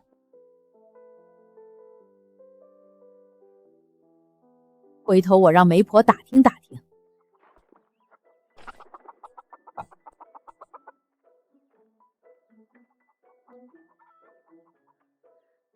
你们家的鸡不是早就宰了吗？阿奶，您还不知道吧？这是上回在山上我们抓住的2只野鸡，会下蛋的野鸡，一天下2个蛋。活了大半辈子，这还是我第一次看到长得跟家养的一模一样的野鸡。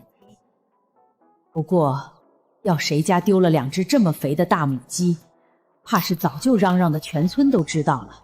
阿奶，野鸡生的蛋会孵出小鸡吗？现在只有2只鸡，大鸡生小鸡，等几个月后，家里就会有好多好多鸡啦。有公鸡才能孵出小鸡。是呀，我怎么没想到多养点鸡？等下次上山，偷偷在商城买1只公鸡。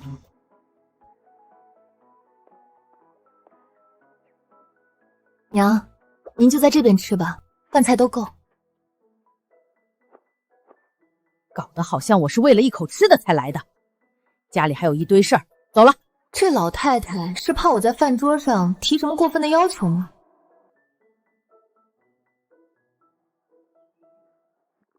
二狗，你跟我去一趟李正家。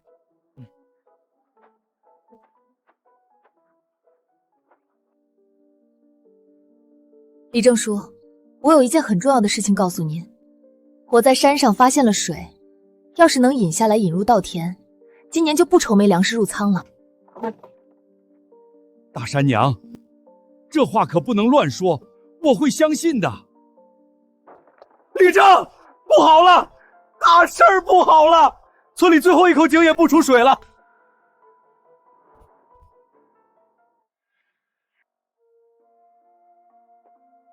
大山娘，现在村里所有的希望都在你身上了，真希望你说的每个字都是真的。李正叔，我从来不开这种玩笑，不过我也有个不情之请。你说。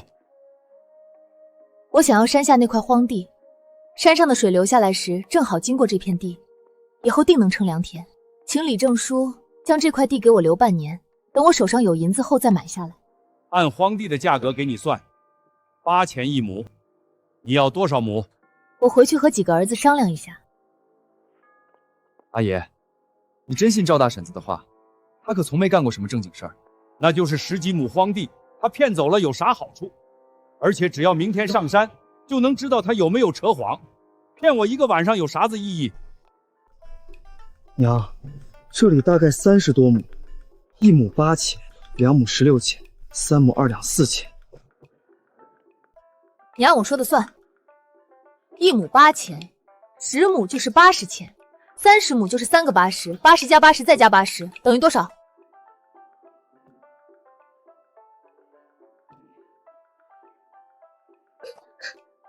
娘，一共是240钱。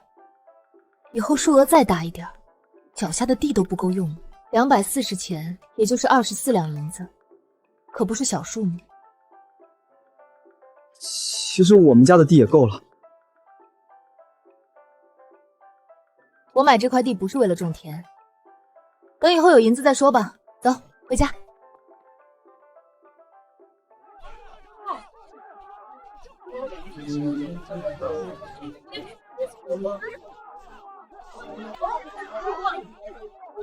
大家看看啊，程家村的人那不是东西，1斤粟米或者玉米面才能换1桶水，这是想逼死人。程家村好歹比桂花村强点儿，桂花村放出话来了，3斤粟米才能换1桶水。1天不吃粮还能动，这么热的天儿，1天不喝水那真的会死人的。李正来了，看李正怎么说。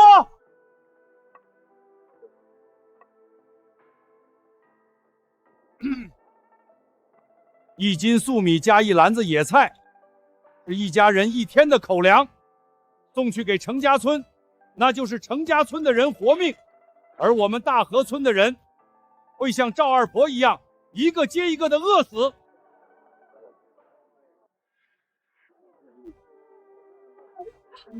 大河村的人从来没做过坏事，老天爷为啥要这么惩罚我们？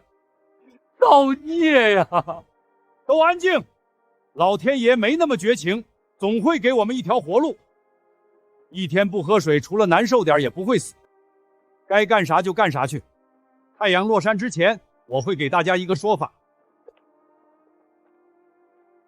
走吧，大山娘，咱们上山。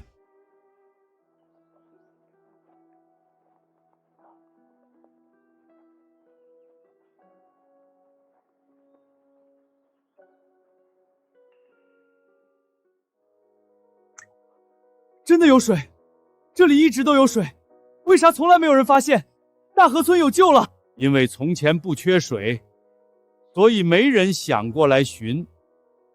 若不是大山娘，大河村今年怕是要死1半人。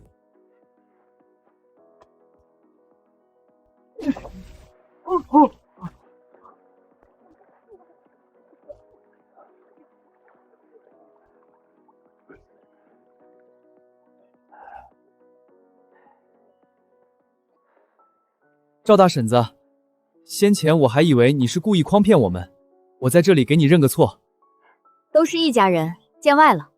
若是将这里的水引下山，稻子就有救了。但是这里离山下距离太远，现在稻子正是需要水的时候，就算把人当牲畜使，10天之内也浇灌不完。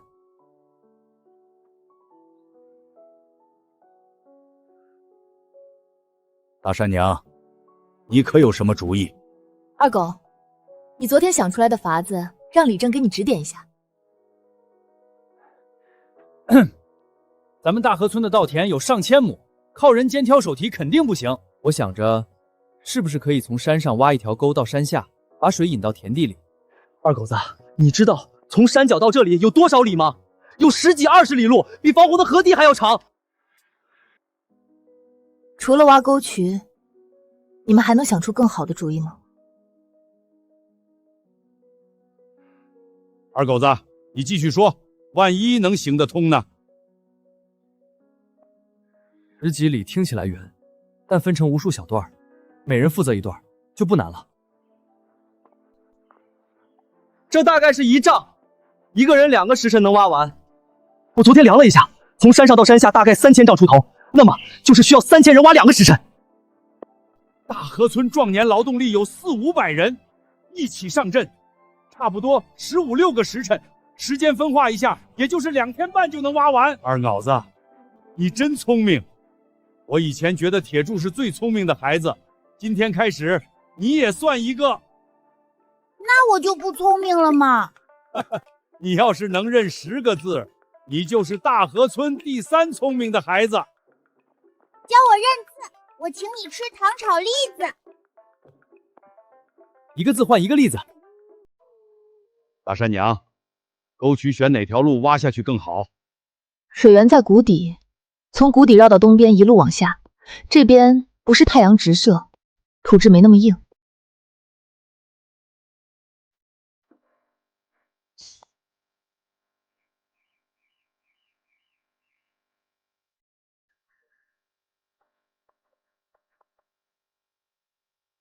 野鸡生的蛋会孵出小鸡吗？大鸡生小鸡，等几个月后，家里就会有好多好多鸡了。现在倒是个好机会。那2只大母鸡看起来就不像野鸡，容易引起怀疑。但当着李正的面在山上捡到一只大公鸡，就算是过了明路。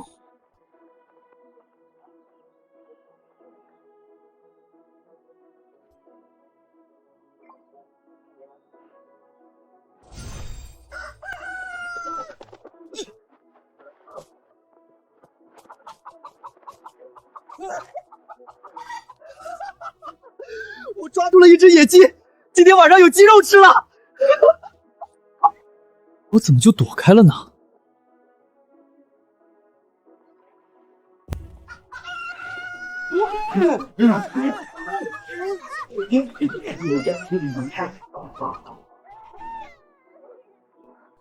憋死了，憋死了！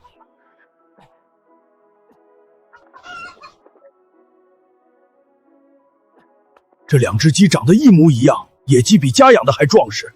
这山里怕是还有好东西。这2只大公鸡都是现代人工饲料鸡，长得能不好看吗？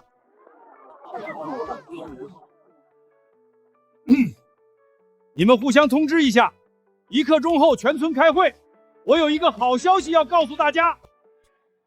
今儿个没水，应该是有关水的好消息。是不是李正答应了桂花村啥条件？桂花村的人最难缠，怕是要走我们1半的粮食。别管田里了，现在连人喝的水都没有。今天上午，大山娘带我上山，发现山上有一处水源。前不久，大山娘发现山上有玉笋，昨夜又发现山上有水，第一时间就告诉了我。我知道村里人对大山娘颇有微词，但从现在开始，大山娘是我们全村人的大恩人。想不到李正在说正事之前，竟还会当着全村人的面为我证明。大山娘本可以不告诉我这些，但她还是说了，她是真的把大河村的诸位是一家人。若你们依然觉得大山娘不值得一声谢，那现在可以退出大河村的会议。赵大嫂子，这次多谢你，从前是我误会你了。赵婶儿，我这人嘴巴没个打门的，你可千万别跟我计较。其实我也没做什么，大家不必这么客气。我们在山上发现了一处山泉水，很甜，我们村有水喝了，不需要用粮食去程家村、桂花村换水。大河村有上天庇佑，老天爷不会看着我们遭难的。现在有水了！太好了，我们有水喝了。人有水喝还不够，我们要让稻子也有水喝。让稻子有水喝。赵二狗，你上来告诉大家，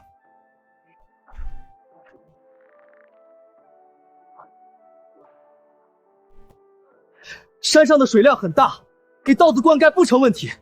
只要我们能把水引入稻田，今年就能大丰收。我算过了，山上到山下大概3000丈，全村400-500个劳动力一起挖沟，2天半的时间就能挖一条从山上下来的沟渠。二狗子，你胡扯些啥呢？从山上挖沟下来，这也太荒唐了！全村人都去挖沟，地里的活谁干？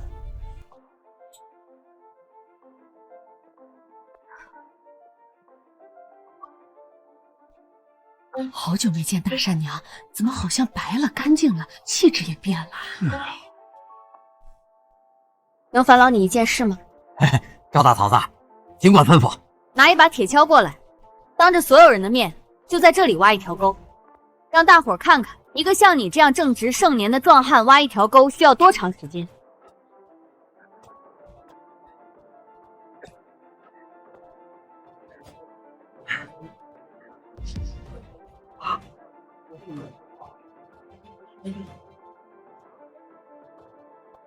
山上的土质硬些，还夹杂沙石，1刻钟肯定不行。那我们就算2个时辰。二狗，这个主意是你想出来的，你来跟大家好好说道说道。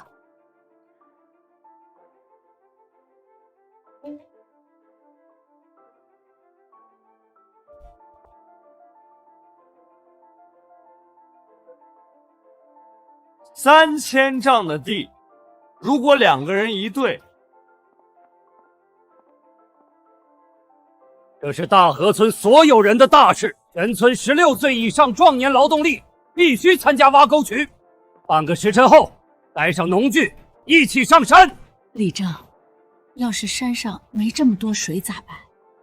要是这水流一半就不流了，我家的田离得远，水流不过来咋办？反正我不出力，赵大嫂子一个妇人，瞎逼逼的话竟然也有人信。他这是折腾大家伙玩呢，凭啥他说啥就是啥？你不出力可以，到时候山上的水引下来，你家的稻子别想喝一口。其他人谁还有意见，现在就可以退出。外姓人我不管，如果是赵家本家，谁退出，我开宗祠除名。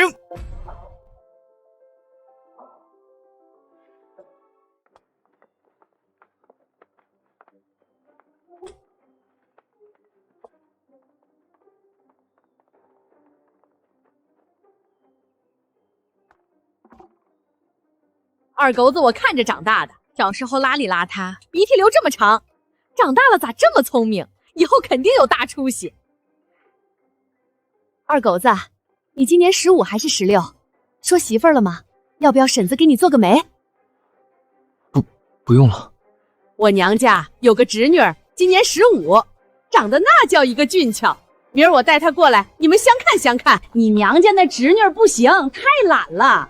我家闺女勤快。二狗子，翠花你也认识，我让她现在就来一趟。哎！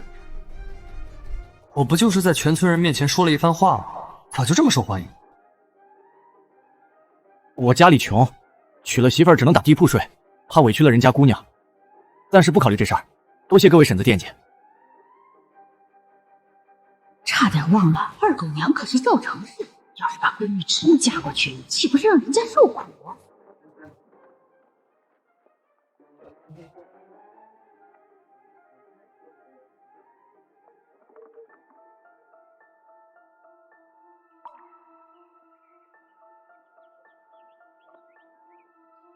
那边几个好像是桂花村的人。桂花村的人咋又来了？是不是想抢咱们的水？谁跑得快，快回去通知李正。这里做个活口，稻田里的水足够后，用石头填住沟渠，需要的时候再把石头搬开。就是不知道这条沟渠挖好之后能用几年。泥土进水后会变松软，日久天长，沟渠里都是泥土，就用不成了。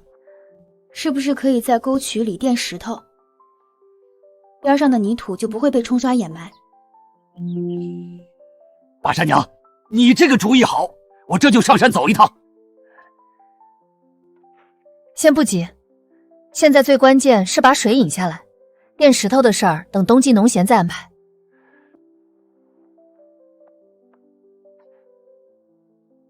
大山娘，你咋懂这么多？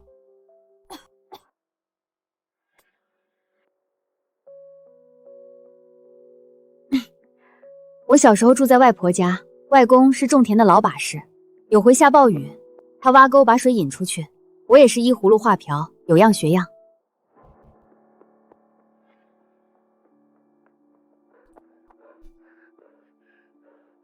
李正叔，不好了，桂花村的人又来了！走。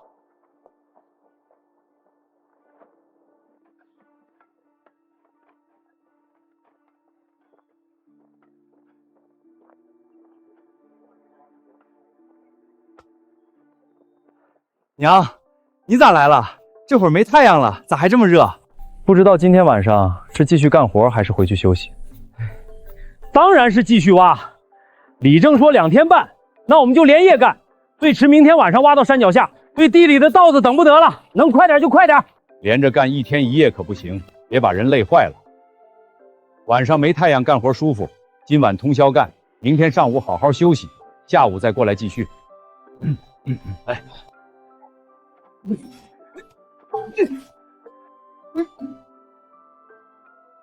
先吃饱肚子再干活。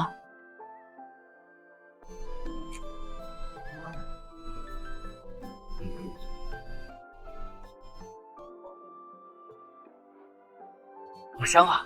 不是说赵大嫂子虐待儿子，这像是虐待的样子吗？我都想救他儿子了。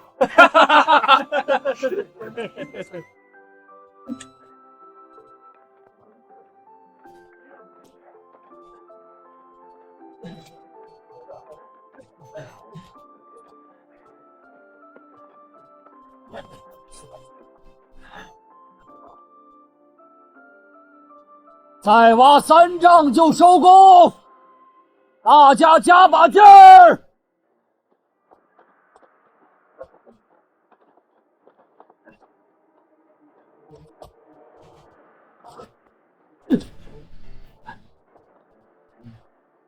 咦，这底下有东西。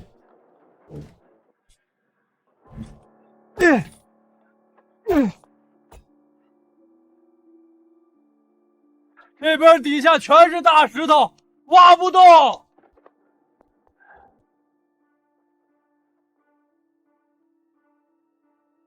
多大一块？不知道，我一连试了好几个地方，都是硬的。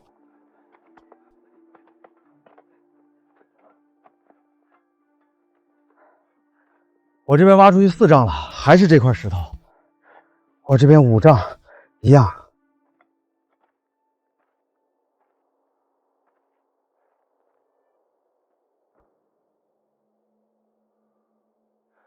这块石头，少说也有5、6丈宽。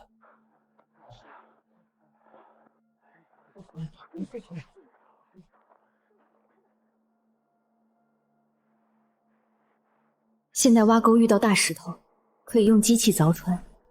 这个时代没有机器，全靠人力，根本挪不开。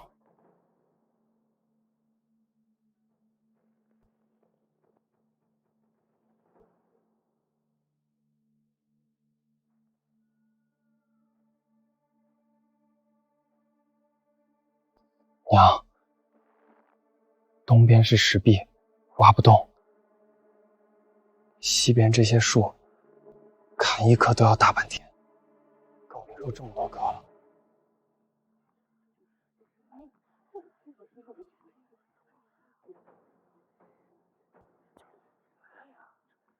我早就说了，赵大嫂子一个妇人什么都不懂，不知道为啥偏要听她的。二狗子才多大，他说的话能算数吗？咋就搞得全村来挖沟？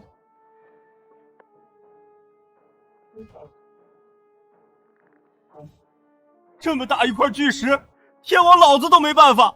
李正，你快出个主意！还能有什么主意？回去洗洗睡吧。地里的庄稼该咋样就咋样，又不是只有我们一个村干旱，大家一块饿死算了。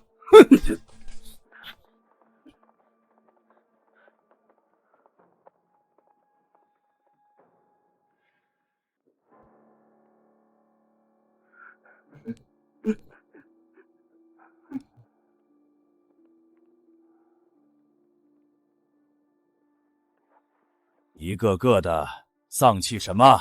你们都是家中的顶梁柱，你们倒下了，家里还能靠谁？我们大河村还能靠谁？遇到了难题，那就想办法解决难题。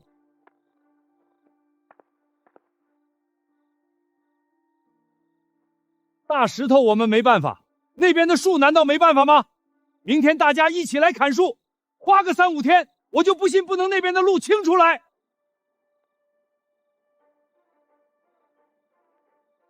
这么多树至少得砍半个月，半个月后地里的稻子怕是全干死了。我记得那堂语文课，老师讲大禹治水、挖沟引水，和我们现在做的事儿一模一样。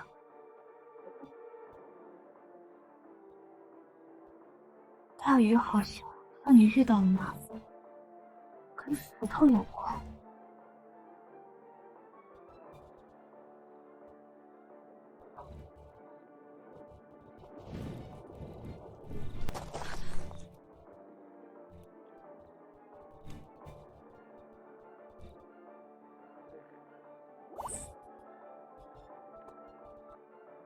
李正叔，我知道该怎么做了。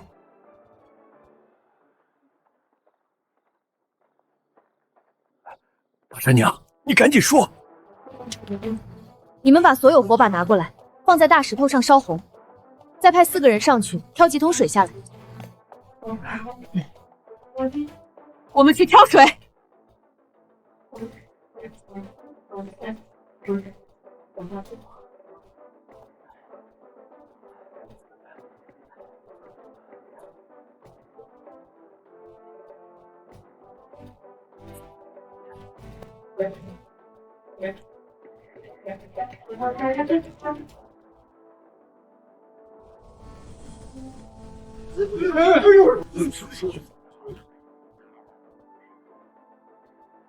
大家同时将水泼在石头上，然后迅速后退，有多远退多远。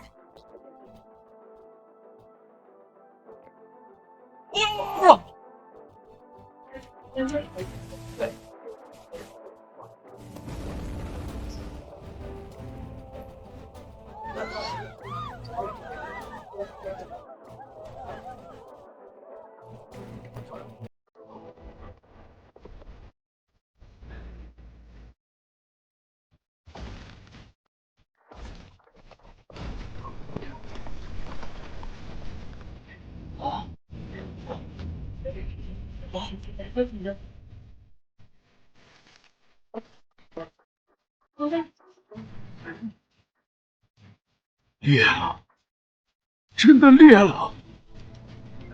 再来一次，快捡柴！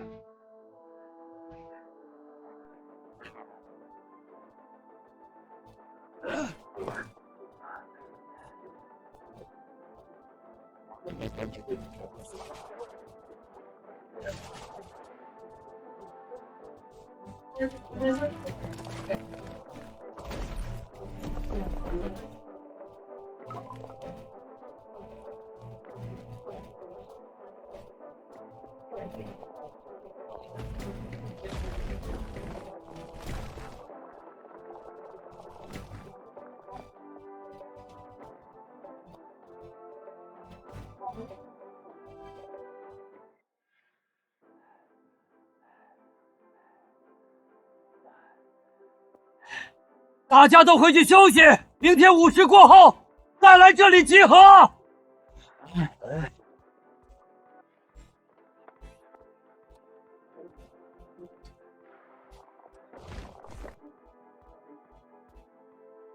张无赖是全村唯一偷懒没来挖沟的壮劳力，没想到他儿子倒主动来帮忙了。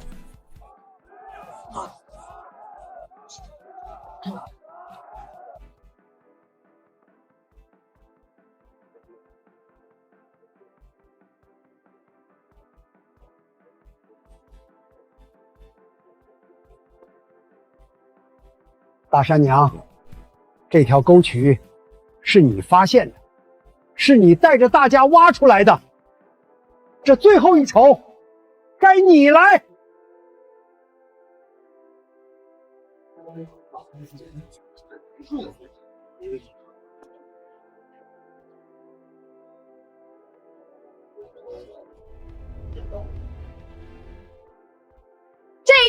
去！水来了，豆子活了，大河村就有救了！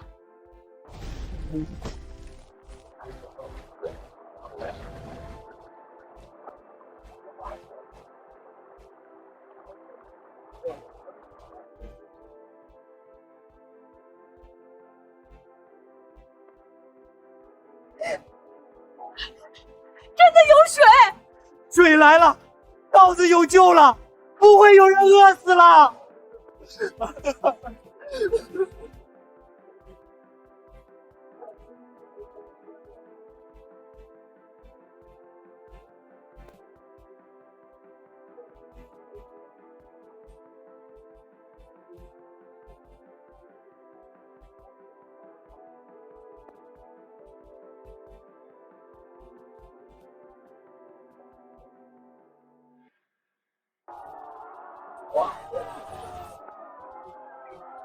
哟哟，咋真的有水流下来？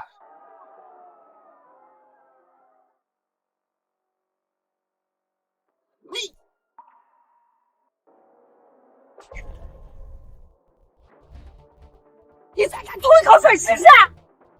糟老婆子，竟然敢打我！看老子们揍死你！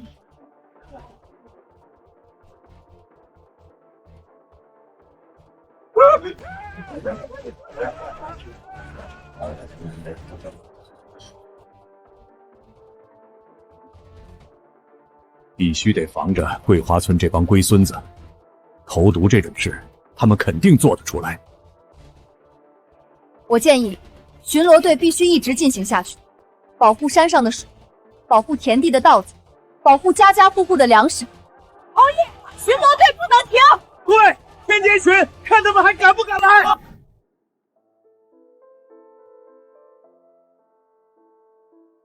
大山娘，都是多亏了你，没有你，我这个糟老婆子今年就要饿死了。大山娘，以前是我误会你了，玉笋的事告诉大家，发现了水也不藏着掖着。你这么好的人，咋就守活寡了？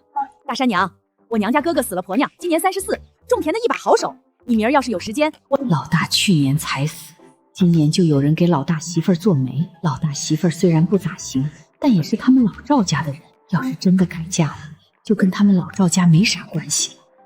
谢谢各位好意，我一个人挺好的。那啥，这会儿不是有水灌溉了吗？正好把屋前屋后的地整一整，种点啥菜。你们谁家有菜种，能借点给我们家吗？我家有些白菜种子，回头分你一些。芹菜你喜欢不？喜欢就上我们家拿一点。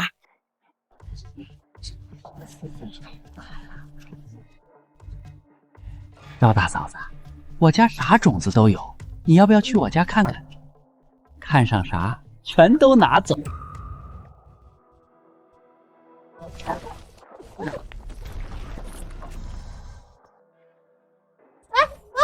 哟，小心！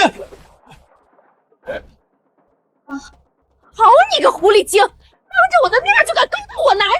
大山爹才死1年，已经守不住了，哪有你这么不要脸的人？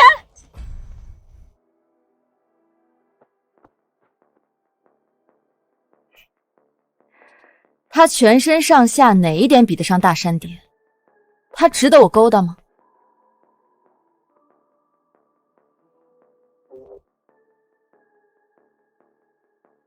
大山爹对我很好，虽然他已经走了，但他以另一种方式一直活在我心里。我今天的话就放在这里，我要为大山爹守一辈子。这能是老大媳妇儿说出来的话？谁再敢给我娘做媒，小心我们兄弟4个打上门！你改不改嫁我管不着，再敢勾搭我男人，小心我撕烂你的脸皮！你有这个功夫，找大山娘的麻烦，还不如好好盯着自己男人，别放出来恶心人！你个爱趁刀的东西，这么多人看着，你去找那个寡妇说话，你当着全村人的面儿作践我！闭嘴！我的脸都被你个臭婆娘丢尽了，别挡我的道！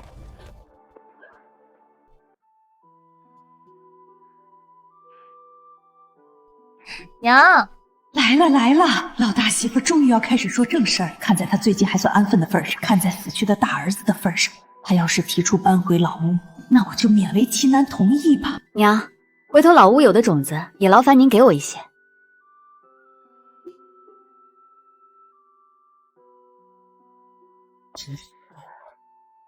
要种子了。这几天大家挖沟渠都辛苦了，吃吧。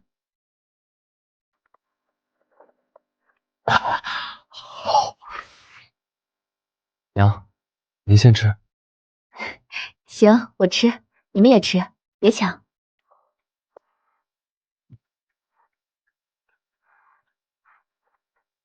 娘，有件事我一直想问，家里的粮食怎么过了这么久还没吃完？按理说上回银簪换来的粮食早就该没了，可柜子里的大米白面好像一直没见少。啊？那是因为你们天天上山挖野菜采蘑菇，家里的主食吃的少，自然就省下来了。再说我每天掺些杂粮进去，看着多，其实没少多少。好像也是，最近野菜吃的多。不过粮食确实不多了，明天我去镇上多买点回来，再多买些种子。今天要的种子不多，我想着到时候把屋前屋后的地全种上。娘，我也去。行，明天一早咱们一起去镇上。粮食的事得小心了。这几个孩子越来越精，尤其是二狗，账算得清楚。另外也得想办法给我手上的银子过个明路，不然有钱都没法花。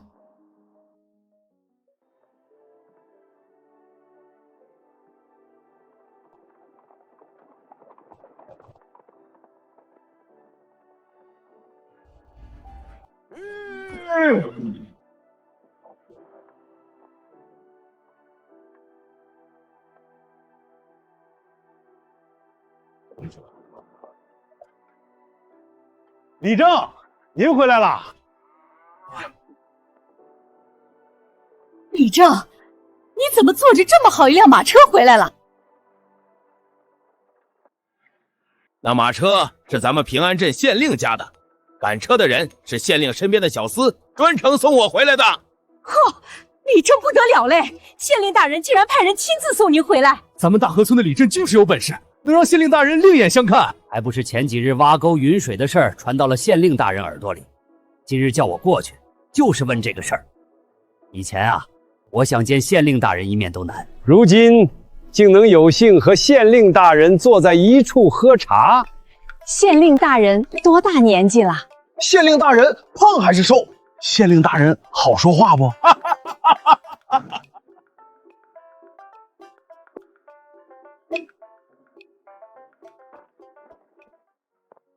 李正说，县令大人咋会专程问起挖沟渠的事儿？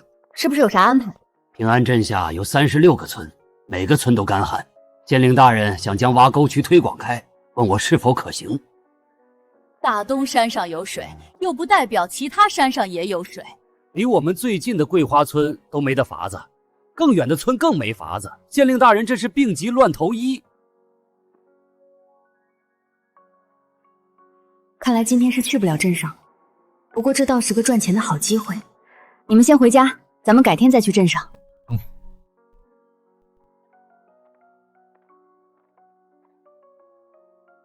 如今大旱，除了大河村，其他村会颗粒无收，到时大河村就成了众矢之的。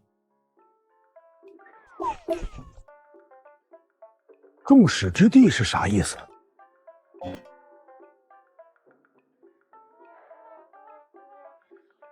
就是所有人攻击眼红的对象。县令大人推广挖沟渠是好事儿，早一天引水入田，庄稼就能早一天起死回生。不过，并不是每个村都能找到水源。我就是想问问大山娘，山上的水源你是咋找到的？县令大人说帮忙找水源，规划挖沟路线，挖沟渠也需要人。这几日村里没有异样，巡逻队似乎松懈了一些。田里有水之后，稻子长出来，杂草也多了，还要施肥，地里忙，巡逻的事儿大家确实没那么上心了。李正说，防人之心不可无。我觉得巡逻队一天都不能懈怠，要成立专门的巡逻队，并发放工钱，村里哪有云钱养巡逻队？这次挖沟渠就是个机会。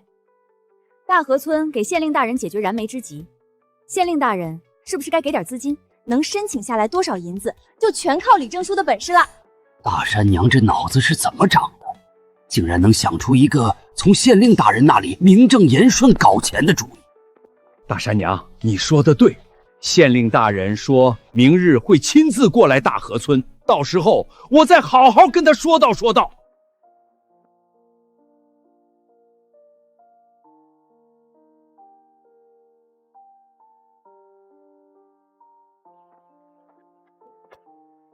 上辈子独自奋斗打拼是一种生活，这辈子带着一家人奋斗，慢慢过上好日子，也是一种生活。大山、二狗、三牛四蛋，回来吃饭了！哎，来啦！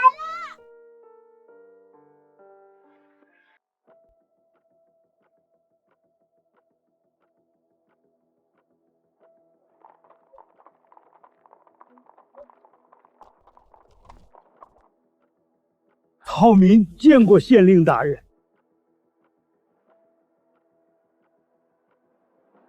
起来吧，先带本官去看看你们的村挖出来的沟渠。带本官上山看看水源初始处。隐藏这么深的水源，究竟是怎么找到的？这里湿气重，草木旺盛，按这些环境地貌勘测，应该也能发现水源。你看，20米之外，那边草木也旺盛，但水源不在那边。靠这个方法，只能确定大概区域，无法精准定位。我们没那么多时间慢慢试。这事儿是我们村一个后生无意中发现的，不如县令大人和我一起去他家中问问。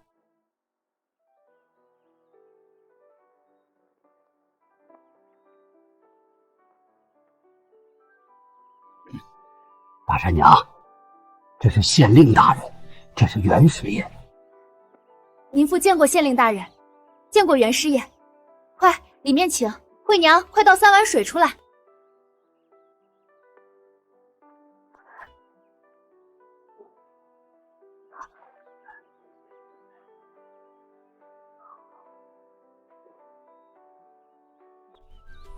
这水喝着竟有些甘甜。大山娘，县令大人这次来是想问问山上的水源到底是怎么找到的。是我二儿子无意发现的，不过他现在在下地，估计县令大人可能要等一会儿子。放肆！县令大人有请，就算是爹老子死了，都必须接受差遣。县令大人有所不知，天逢大旱，村里人绝望之时，终于找到水源，还有半个月收稻，地里的活计半晌耽搁不得，确实不是故意怠慢。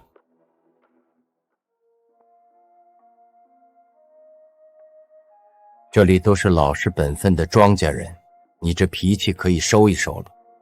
是。这县令大人竟然是个好脾气的。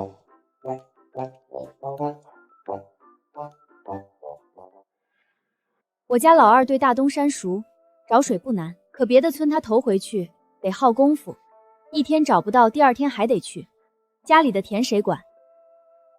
这没事儿，大山娘找村里人帮着料理田里的事儿就成了。请人干一天活不得给工钱，我们家一穷二白，一个铜板都拿不出来。若你家小子真能发现其他水源，这是大功德一件，本官会好好嘉奖一番。嘉奖就是口头夸几句，不痛不痒。找水挖渠不是一个人的事，大河村至少得出4、5个人协助。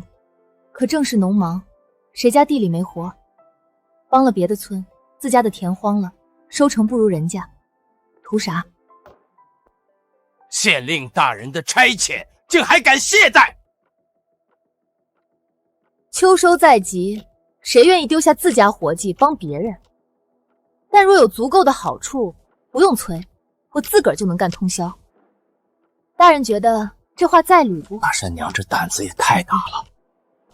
此人说的确实有理，而且这次大旱周边所有镇子都干旱，只有平安镇发现了水源，这是我做政绩的大好时机。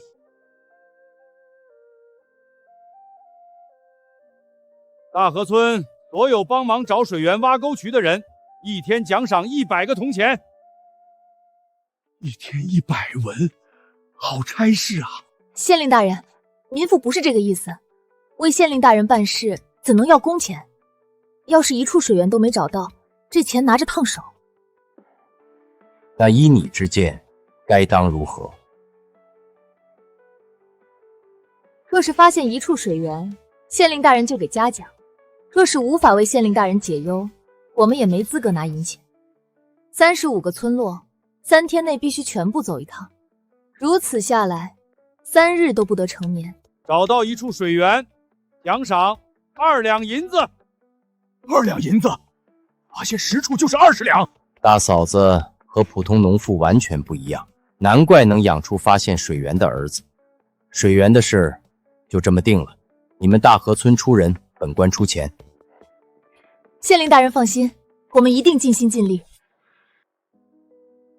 大山娘竟然能面不改色和县令大人说话，果然是混不烂，连县令都不怕，也不知道跟县令大人说了些啥呢。县令大人身为父母官，不忍心看到稻子干死在地里，想让二狗去帮忙找水源、挖沟渠。找水源哪是那么容易的事儿？二狗子哪有这么大本事？哼！帮其他村，其实也是帮我们自己。若只有我们村丰收了粮食，其他村颗粒无收，大家知道有什么后果吗？咱们村不是有巡逻队吗？不会让那些人得逞的。建立巡逻队是为了保护粮食，但也没有千日防贼的道理。更何况到时镇上也可能征收我们的粮食，平均分给每个村，到时候就只能天天吃野菜稀汤了。这么说，桂花村必须要有水。其他村最好也发现水，否则大河村丰收那一天，还不知道会遭多少人惦记记恨。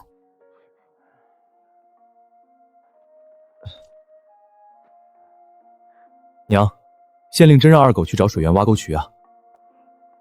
可是当时那水源分明是娘找到的，娘为什么把功劳给我？而且我也不会找水源啊。因为娘相信你可以做好，你放心，到时候娘跟你一起去。二哥，娘，那你们一定要早点回家，四蛋在家里等你们。好，等娘回来给你带糖葫芦吃。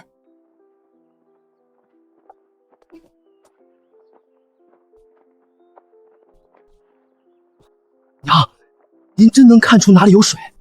书上说两山夹一谷，两山谷，水在谷中藏。你看前面，那里就是我们要找的第一个地方。赵大嫂子，您真能看出水在哪儿？你们看，这里的土是潮的，大旱2个月，别处的草都枯了，这里的草还绿着，底下有水。从这里往下挖，3丈之内必有水。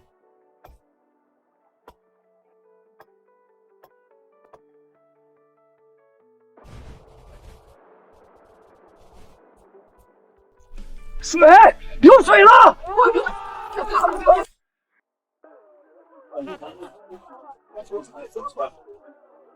高大嫂子，你是我们李家沟的恩人。记上吧，这是第一处。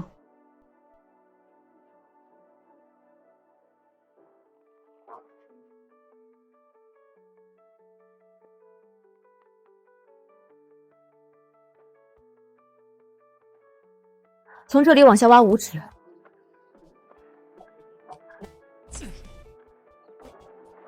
老天爷开眼了，有水了！有水了！这里，往下挖1丈。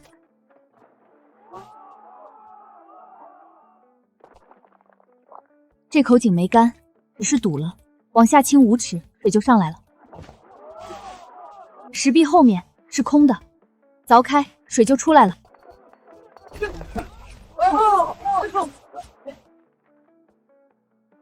娘，23处，我们找到23处水源，够给巡逻队发一阵子工钱了。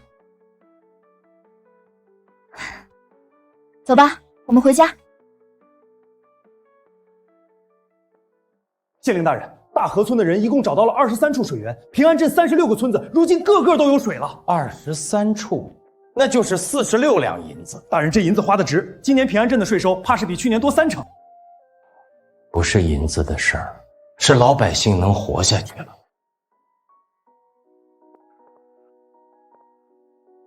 这下好了，系统里的钱也算过了明路，以后建房子过好日子，再也不用藏着掖着了。大山娘，县令大人说了，这次大河村立了大功，除了银两奖赏，还要上报朝廷，给大河村立一块碑。立碑就立在村口的大槐树下，到时候我写上你和二狗的名字，让世世代代的人都知道，是你们救了几十个村子。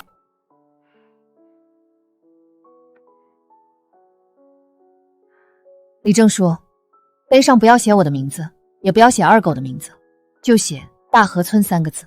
为什么？水是大家一起挖出来，不是我一个人的功劳。大河村的人世世代代都该记得，只要人心齐，天灾也压不垮我们。好，就写大河村。